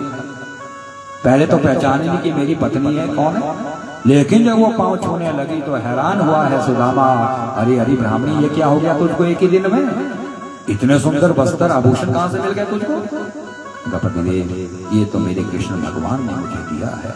देखो स्वामी, आज भगवान ने आपको धोखा देकर भी हर प्रकार से समृद्ध बना दिया। जैसे बेचारी ने सुना, सुनते ही आज सुदामा की आंखों से अश्रुधारा निकल गई। आंखें बंद करके बड़े प्रेम से भगवान को मन ही मन में पुकार करने लगा कि दीनम दीनम देवया देवगत्या पापै श्रापै पूरितं मे शरीरं लोभाक्रांतं शोकमोहानि विद्धं कृपा दृष्टया पन्नाम देवदेवा। हे प्रभु, मैं बड़ा दीन हूँ, हीन हूँ, पूजा मुझको करनी नहीं आती प्रभु, तपस्या नहीं कर पाऊंगा। मैं तो ऐसा लालची हूँ कि मैं तो दुख में ही आपको याद करता हूँ, लेकिन प्रभु मित्र हो तो आपकी तरह ही होना चाहिए। देखो आज आपने धोखा देकर भी मुझे हर प्रकार से समृद्ध बना दिया। सच्चिदानंद भगवान की। तो असली मित्र कौन है जीवन में? भगवान। बाकी तो सब स्वार्थी मिले। अब जब भगवान ने देखा कि मैंने भी जो लीला करनी थी वो लीला पूरी हो चुकी है, 125 वर्ष पूरे होने वाले हैं, माता पिता से मिलने गए, पांव छुए माता पिता भी। माता पिता जी, आज मैं वापस बैकुंठ धाम जाने वाला हूँ, तुम ऐसा करो चारों, तुम अभी नंद यशोदा वसुदेव देवकी, तुम चारों ऐसा करो कि अभी अर्जुन के महल इंद्रप्रस्थ में चले जाओ, दिल्ली में चले जाओ। और हे देव की माँ, जिस प्रकार मैंने कंस के कैद खाने में असली स्वरूप दिखाया था ना तुम दोनों को, वही रूप आज मैं बैकुंठ को जाते दिखाऊंगा तुम चारों को। यदि तुम चारों मेरे रूप को देखकर अपने शरीर को छोड़ोगे तो तुम चारों की अंतरात्मा भी मेरे बैकुंठ धाम पहुंच जाएगी। क्योंकि मरते हुए जो जिसका ध्यान करता है वो उसी के पास पहुंचता है। अंतमतम सोगति। कभी कहा मरते समय भगवान को याद करो ताकि मरने के बाद तो पहुंचे हम भगवान के पास। लेकिन सभी थोड़ा कर सकते हैं याद भगवान।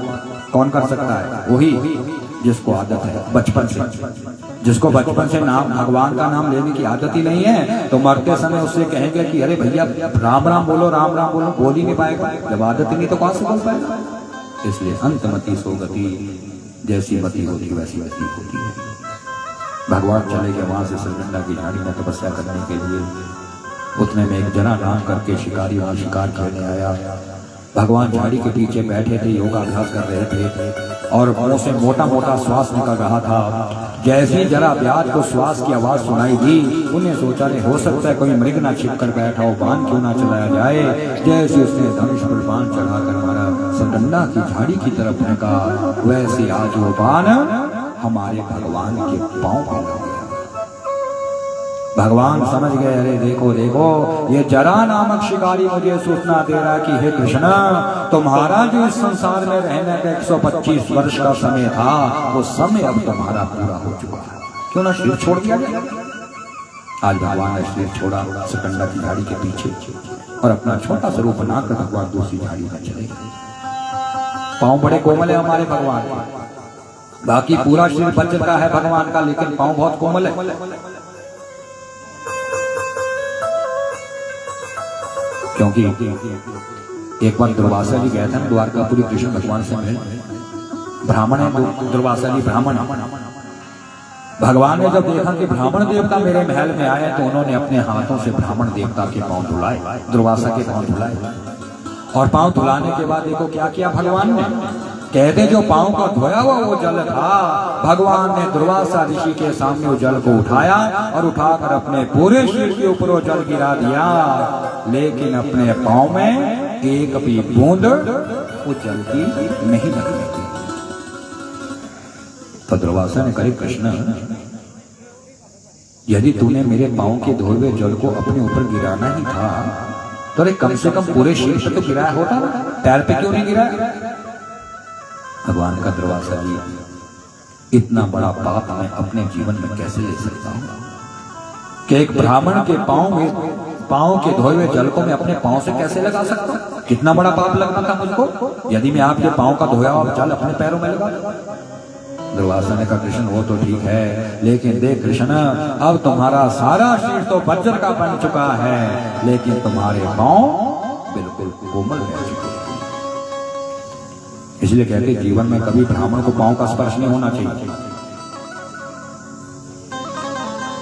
देवताओं का पाँव का स्पर्श नहीं होना चाहिए, राजाओं को भी पाँव का स्पर्श नहीं होना चाहिए, किसी के कन्या को भी पाँव का स्पर्श नहीं होना चाहिए, गाय को भी पाँव का स्पर्श नहीं होना चाहिए, नहीं तो बड़ा पाप लगता है जीवन में यदि पाँव का स्पर्श भांजे को द्योते को। इसीलिए कहा कि हर कदम जीवन में बड़े सोच विचार करके हम लोगों को बढ़ाना है यदि अपना जीवन हम लोगों ने सुधारना है। भगवान ने अपना सिर छोड़ा सा गंगा की झाड़ी में दूसरा छोटा सा रूप बनाया। जरा याद आया उसने जब झाड़ी उठाई, क्या देखा मैंने तो भगवान के ऊपर बाण चला दिया। बड़ा पश्चाताप हुआ, रोने लगा। भगवान ने कहा क्यों रोता हो, क्यों रोते हो तुम? प्रभु कितना बड़ा पाप किया मैंने, बाण चलाया? नहीं, कोई पाप नहीं किया, ये बदला था मेरा और तेरा जो आज पूरा हुआ। बदला? हाँ, जब राम अवतार हुआ था और राम भगवान ने जब बाली को छिपकर मारा था ना, तो बाली चिल्लाने लगा। उसने कहा कौन हो जिसने छिपकर बाण चला दिया मेरे ऊपर? भगवान ने कहा बाली तू पापी, तूने छोटे भाई के धन और श्री को छीना है ना, तो पापी तो है, और पापियों को मारने का काम मेरा ही होता है। उसने कहा प्रभु यदि मैं पापी था तो कम से कम सामने आकर तो मारते ना, छिपकर क्यों मारा? इसलिए बाली क्योंकि तूने ब्रह्मा से यह वरदान लिया है कि जो कोई तेरे सामने युद्ध करने आता है उसका आधा बल तेरे अंदर चला जाता है। देख बाली, मैं सामने आकर भी तुझे मार सकता था, लेकिन यदि मैं सामने आकर तुझे मारता तो ब्रह्मा के वरदान की मर्यादा टूट जाती। अब तू जानता है ना कि मेरा नाम क्या है? मेरा नाम मर्यादा पुरुषोत्तम राम है। मैं कभी किसी के वरदान की मर्यादा को नहीं तोड़ सकता। प्रभु आपने पाप में क्या धोखे से मारा? हाँ बाली मैंने पाप किया, लेकिन चिंता मत कर, इसका बदला ले लेना मुझसे अगले जन्म में। जब कृष्ण अवतार लेकर आऊंगा ना और 125 वर्ष पूरा करने के बाद जब मैं सुरकन्या की झाड़ी में तपस्या करने बैठूंगा तो वहां पर तू जड़ा नाम करके शिकारी बन जाएगा। तो जिस प्रकार आज मैंने धोखे से तुझे बाण चलाया है, उसी प्रकार द्वापर युग में तुम मृग समझकर मेरे ऊपर बाण चला लेना और इस जन्म का बदला अगले जन्म में पूरा कर। इसलिए कहते हैं कर्मों का फल तो भोगना ही भोगना है, सबको भोगना पड़ेगा कर्म का फल। जब भगवान भी अवतार लेकर आते हैं और उनके हाथ से भी जब ऐसा कोई कर्म होता है, तो जब भगवान को भी उस कर्म का फल भोगना पड़ता है तो हम साधारण मनुष्य को कर्म का फल क्यों ना भोगना पड़े। इसलिए जीवन में सोच विचार करके कदम आगे बढ़ाओ। क्यों? क्योंकि यदि एक बार भी हमारा कदम कहीं गलत रास्ते पे आगे निकल गया तो फिर वहां से पीछे हटना बड़ा कठिन। अब उतने में भगवान का विमान आया, बैठ के चल पड़े बैकुंठ धाम। मृदंग बनने लगे, शंख बनने लगे। देव की वसुदेव नंद यशोदा ने जब भगवान के असली स्वरूप को देखा, चारों की मृत्यु अर्जुन के महल के सामने हो गई। नंद यशोदा वसुदेव देव की इन चारों की अंतरात्मा भी प्रकट हुई और वो भी भगवान के बैकुंठ धाम में पहुंच गई। आनंद भगवान ले प्रेक्षित, तूने भी नहीं घबराना मरने से। भगवान भी आते ना शरीर नहीं ले जाते, शरीर तो यहीं छोड़ना पड़ेगा सबको, इसी मृत्यु लोक में। अब उतने में राजा परीक्षित की मौत का वो तक्षक जीवित होकर गंगा के किनारे की तरफ आने लगा। जब गंगा के समीप पहुंचने वाला था वो तक्षक, तो रास्ते में उसको एक सूरजमुखी का फूल गिरा हुआ दिखाई दिया। तो सूरजमुखी के फूल के पास आकर तक्षक के मन में एक विचार आया कि अरे यदि मैं पूरा सांप बनकर राजा परीक्षित को डसने गंगा के किनारे जाऊंगा तो ना जाने वहां कितने लोग कथा सुनने वाले बैठे होंगे। तो जब सभी लोग उस सांप को देखेंगे, पत्थर मारकर मुझे मार डालेंगे, तो क्यों ना मैं अपनी माया को रचूं। तक्षक ने अपना छोटा सा रूप बनाया और रास्ते में जो सूरजमुखी का फूल गिरा तो उसमें छिप कर बैठ गया। वहां से एक माँ भी कथा सुनने जा रही थी। जैसे सूरजमुखी के फूल के पास वो माँ पहुंची, उसके मन में विचार आया कह रहे देखो जब कभी भी व्यास गद्दी के समीप जाया जाता है तो व्यास गद्दी पे फूल और पत्ता भी तो चढ़ाना पड़ता है। और देखो ये सूरजमुखी का फूल कैसे रास्ते में गिरा है, क्यों ना मैं इसको यहाँ से उठाकर व्यास गद्दी पे चढ़ा दूं। अब जब ऐसा मन में विचार आया उसने वो फूल उठाया और वहां से जाकर उसने वो फूल व्यास गद्दी पे रख दिया। अब देखो राजा परीक्षित की मौत का वो तक्षक व्यास गद्दी पे पहुंच गया। सुखदेव मुनि ने सारे व्यास गद्दी के फूलों को इकट्ठा किया और परीक्षित को देते हुए कहा, परीक्षित तूने बड़े प्रेम से श्रीमद् भागवत सुना है, जाओ मैं तुम्हारे परिवार वालों को आशीर्वाद देता हूँ कि तुम्हारे परिवार पर कोई भी आपत्ति नहीं आएगी। अब जब सारे फूल दिए तो परीक्षित ने बाकी तो सारे फूल अपने परिवार वालों में बांट दिए, लेकिन जिस फूल में उसकी मौत छिपी हुई थी उस फूल को उन्होंने अपने सिर के ऊपर रख लिया और एकांत में बैठकर आंखें बंद करके जैसे भगवान का ध्यान अपने मन में करने लगा, कहते उतने में तक्षक प्रकट हुआ। उसने राजा परीक्षित को डंस दिया। राजा परीक्षित की मारा मृत्यु हो गई, लेकिन श्रीमद् भागवत महापुराण की कृपा से परीक्षित की अंतरात्मा प्रकट हुई और वहां से राजा परीक्षित की आत्मा जो थी परम धाम विष्णु भगवान के दरबार में पहुंची। श्रीमद् भागवत महापुराण की मोक्ष मिला है देखो परीक्षित को। उसके बाद परीक्षित की बेटी जनमेजय ने यहाँ का राज्य चलाया है और जनमेजय के बाद कलयुग का प्रादुर्भाव हो गया है। कलयुग पहली बारी नहीं आ रहा है, अष्टम में कलयुग 28 बार आ चुका है ये कलयुग। पहला चरण है, अभी तो 3 चरण शेष है इस कलयुग के। 4,32,000 की अवस्था बताइए कलयुग, अभी तो केवल 5,500 वर्ष व्यतीत हुए। तो जब अभी इतने कुकर्म इतने पाप हमारे यहाँ आरंभ हो चुके हैं, तो जब तुम्हारा कलयुग का आखिरी चरण आएगा उस समय तो आदमी को ही खाना शुरू कर। अभी भी कोई कमी नहीं, बहुत बुरा हाल है संसार का। ये तो भगवान की कृपा की हम यहाँ बैठे हैं। कहाँ? हिमाचल में देवभूमि में। अभी देवताओं का आशीर्वाद है यहाँ पर। नीचे के जीना बहुत बुरा जीना, हमारा नीचे तो बहुत बुरा जीना हो गया है आज के समय में।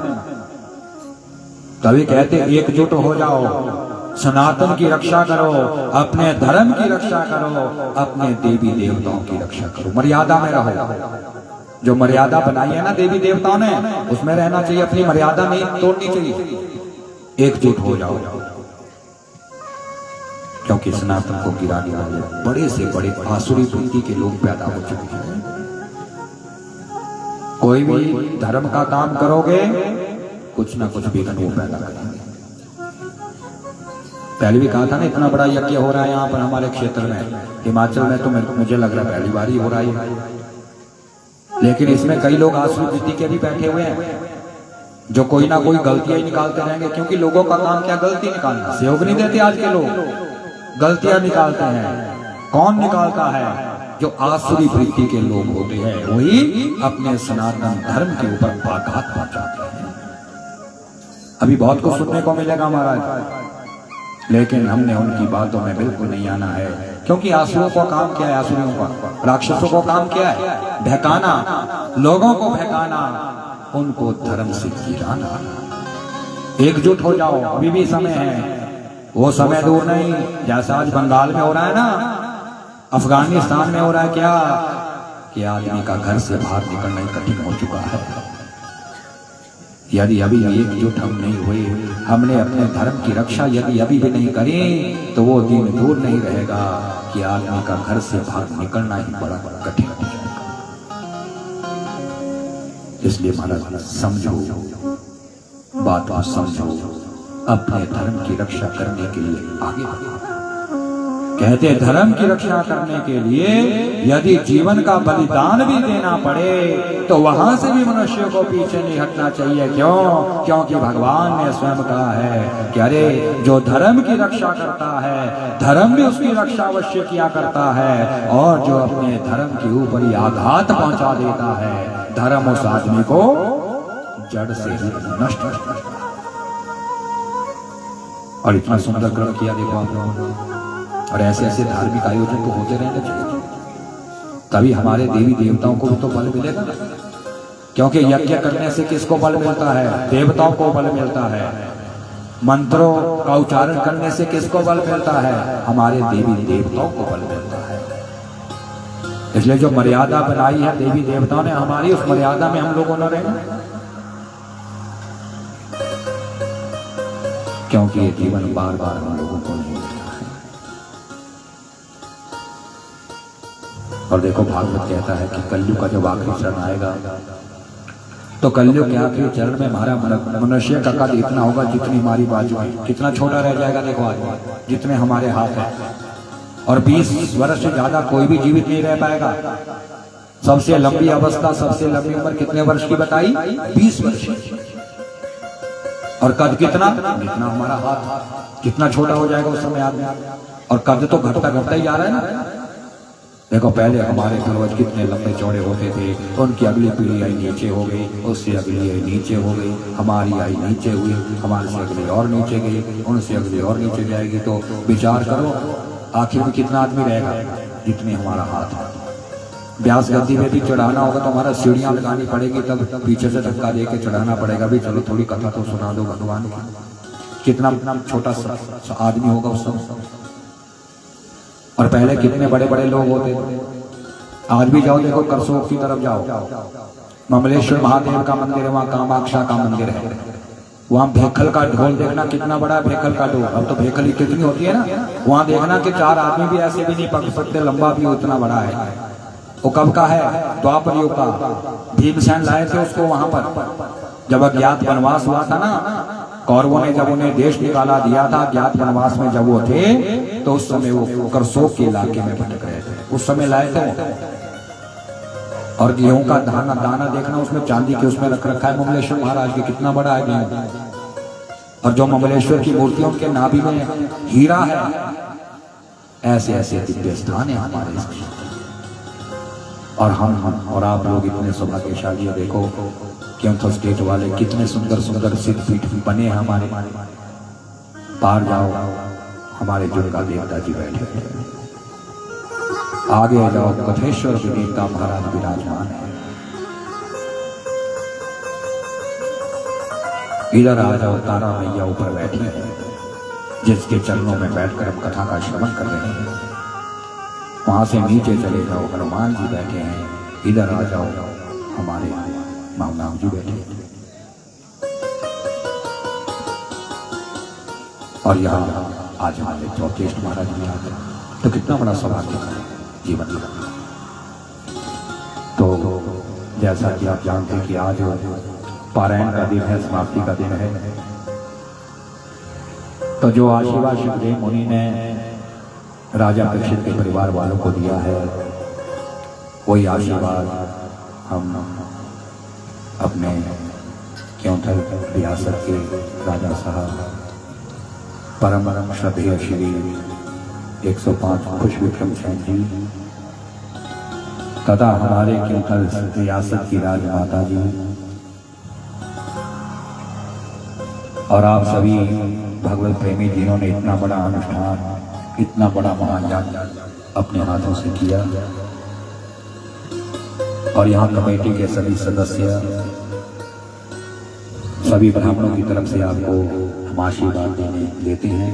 फिर आशीर्वाद तो क्या दे सकते, कौन दे सकता? कोई नहीं, किसी की अंदर शक्ति नहीं है, लेकिन प्रार्थना तो कर सकते ना भगवान।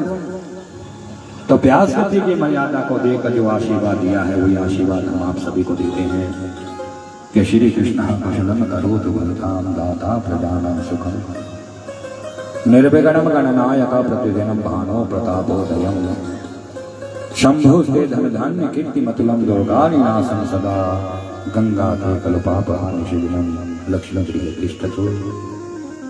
कृष्ण भगवान आप सभी को कुशल रखें।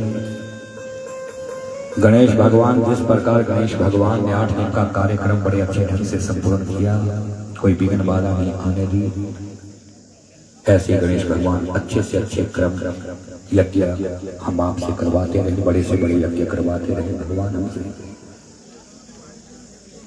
शंकर भगवान आप सभी के घर में धन धान्य दे। गंगा मां आप सभी के पापों को धो डाले। दुर्गा मां आप सभी के शत्रुओं का नाश करे। शत्रु कौन है? आदमी का आदमी नहीं, और ना कभी शत्रुता एक दूसरे के साथ रखनी चाहिए। 5 शत्रु बैठे हम सब के अंदर, काम, क्रोध, लोभ, मोह, अहंकार, इनका नाश करके दुर्गा आपस में नहीं शत्रुता रखनी। थोड़ा सा जीवन है हमारा, क्या करेंगे शत्रुता रख के? आयु न शक्ति पश्चात प्रति गदा न पुनर्दिक सोपाल पक्ष। ये हमारी आयु जो है ना, पल पल की क्षण क्षण की नष्ट होती जा रही। आज का जो दिन बीतने जा रहा है, दोबारा ये दिन कभी जीवन में किसी को देखने को नहीं मिलेगा। ना जाने कब किसने जीवन की लीला समाप्त। थोड़ा सा जीवन मिला, क्यों मिला है? प्रेम करने के लिए। एक दूसरे से प्रेम करो, कभी शत्रुता का भाव अपने मन में मत आने। तो दुर्गा माँ हमारे जो काम क्रोध आदि शत्रु उसका नाश करें। लक्ष्मी जो चंचल स्वभाव के सभी आपके घर में बैठी रहे। और भगवान से हम प्रार्थना करते हैं कि जिसके निमित्त हमने इतना बड़ा याद किया है, पुरुष चरण याद, उन विश्व आपदा में जो दिवंगत हुए हैं, जितने जीव जंतु बेचारे जल के मरे हैं, भगवान उन सभी की आत्मा को शांति प्रदान करें। और हमारे इस पूरे क्षेत्र पर भगवान का और उन दिवंगत आत्माओं का आशीर्वाद हमेशा बना रहे। यही प्रार्थना करते हैं तारा माँ से भी, काली माँ से भी, हनुमान जी से भी, दुर्गा देवता से भी, और अपने चौथे राजा साहब से भी, क्योंकि देवताओं का आशीर्वाद देना बड़ा कठिन होता है। और हम लोग तो इतने सौभाग्यशाली हैं कि हमारे क्योंथल में कितने देवता? 22 टीका है। तो कितने हैं? कितने सौभाग्यशाली हैं। और हमने विचार भी किया है, चलो वो तो देवता जी की इच्छा होगी, कृपा होगी तब होगा, या राजा साहब का जब आशीर्वाद होगा।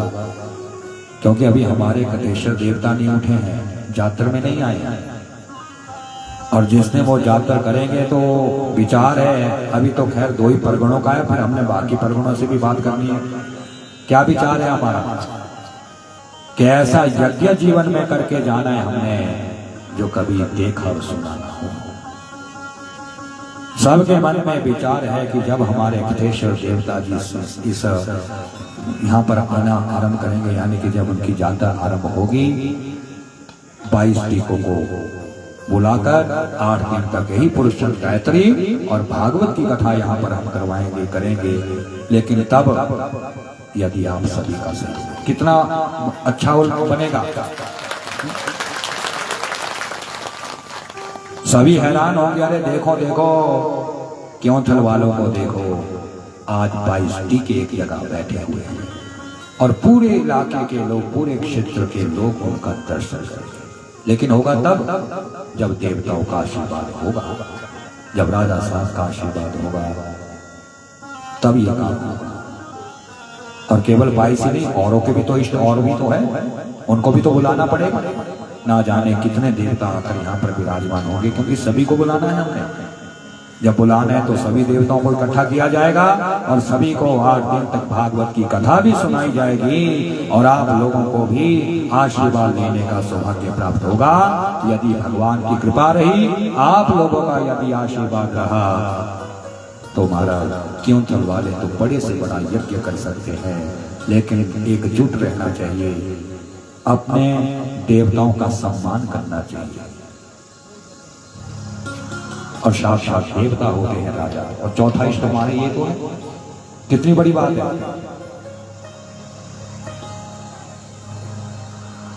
ऐसा सौभाग्य बार बार नहीं मिलता है। तो सभी ने बड़ा सहयोग किया। अब अधिक नहीं बोलेंगे, क्योंकि हमारा दूर भी जाना है, लोगों ने अभी अभिषेक भी होना है, और अभिषेक के बाद आशीर्वाद भी मिलना है, सबको बिल्कुल नारा भी करना है। फिर हमारे राजमाता जी ने, राज साहब ने, और जो हमारे देवताओं के देवता जी के साथ वाले हैं, हमारे यहाँ नीचे माहुना मंदिर है, स्थान है, और श्री शंकर जी जो कि हमारे सहपाठी है, साथ हमने शिक्षा ग्रहण करी है, तो वहाँ के दर्शन करने भी इन्होंने जाना है। इसलिए अधिक समय नहीं लेंगे हम, किसी का नहीं। तो सभी लोग बैठकर ही आरती करेंगे भगवान, बैठे रहना, खड़े नहीं होना। और आरती करने के बाद जो है जितने भी देखो विप्रगण यहाँ बैठे हैं, कितना सौभाग्य देखो, 100 ब्राह्मण बैठे हैं सामने, साक्षात भूमि के देवता बैठे हैं आप लोगों के सामने। तो जितने भी ब्राह्मण हैं, जब आरती पूरी हो जाएगी आप लोग बैठे ही रहना। पहले ब्राह्मण लोग राजा साहब जी को आशीर्वाद देने आएंगे, क्योंकि ब्राह्मण को आशीर्वाद ही देता है कि हमारा राजा फलता फूलता रहे, ऐसा राजा किसी के ना हो जैसा हमारा राजा है। यही तो चाहते हैं ब्राह्मण लोग, आशीर्वाद ही देते ब्राह्मण लोग। तो पहले आप ब्राह्मणों को आने देना, आशीर्वाद देने, और ब्राह्मण जब यहाँ से आगे निकलेंगे फिर और लोगों को आशीर्वाद की प्राप्ति होगी। तो सबसे पहले आरती होगी, आरती के बाद कलश अभिषेक होगा।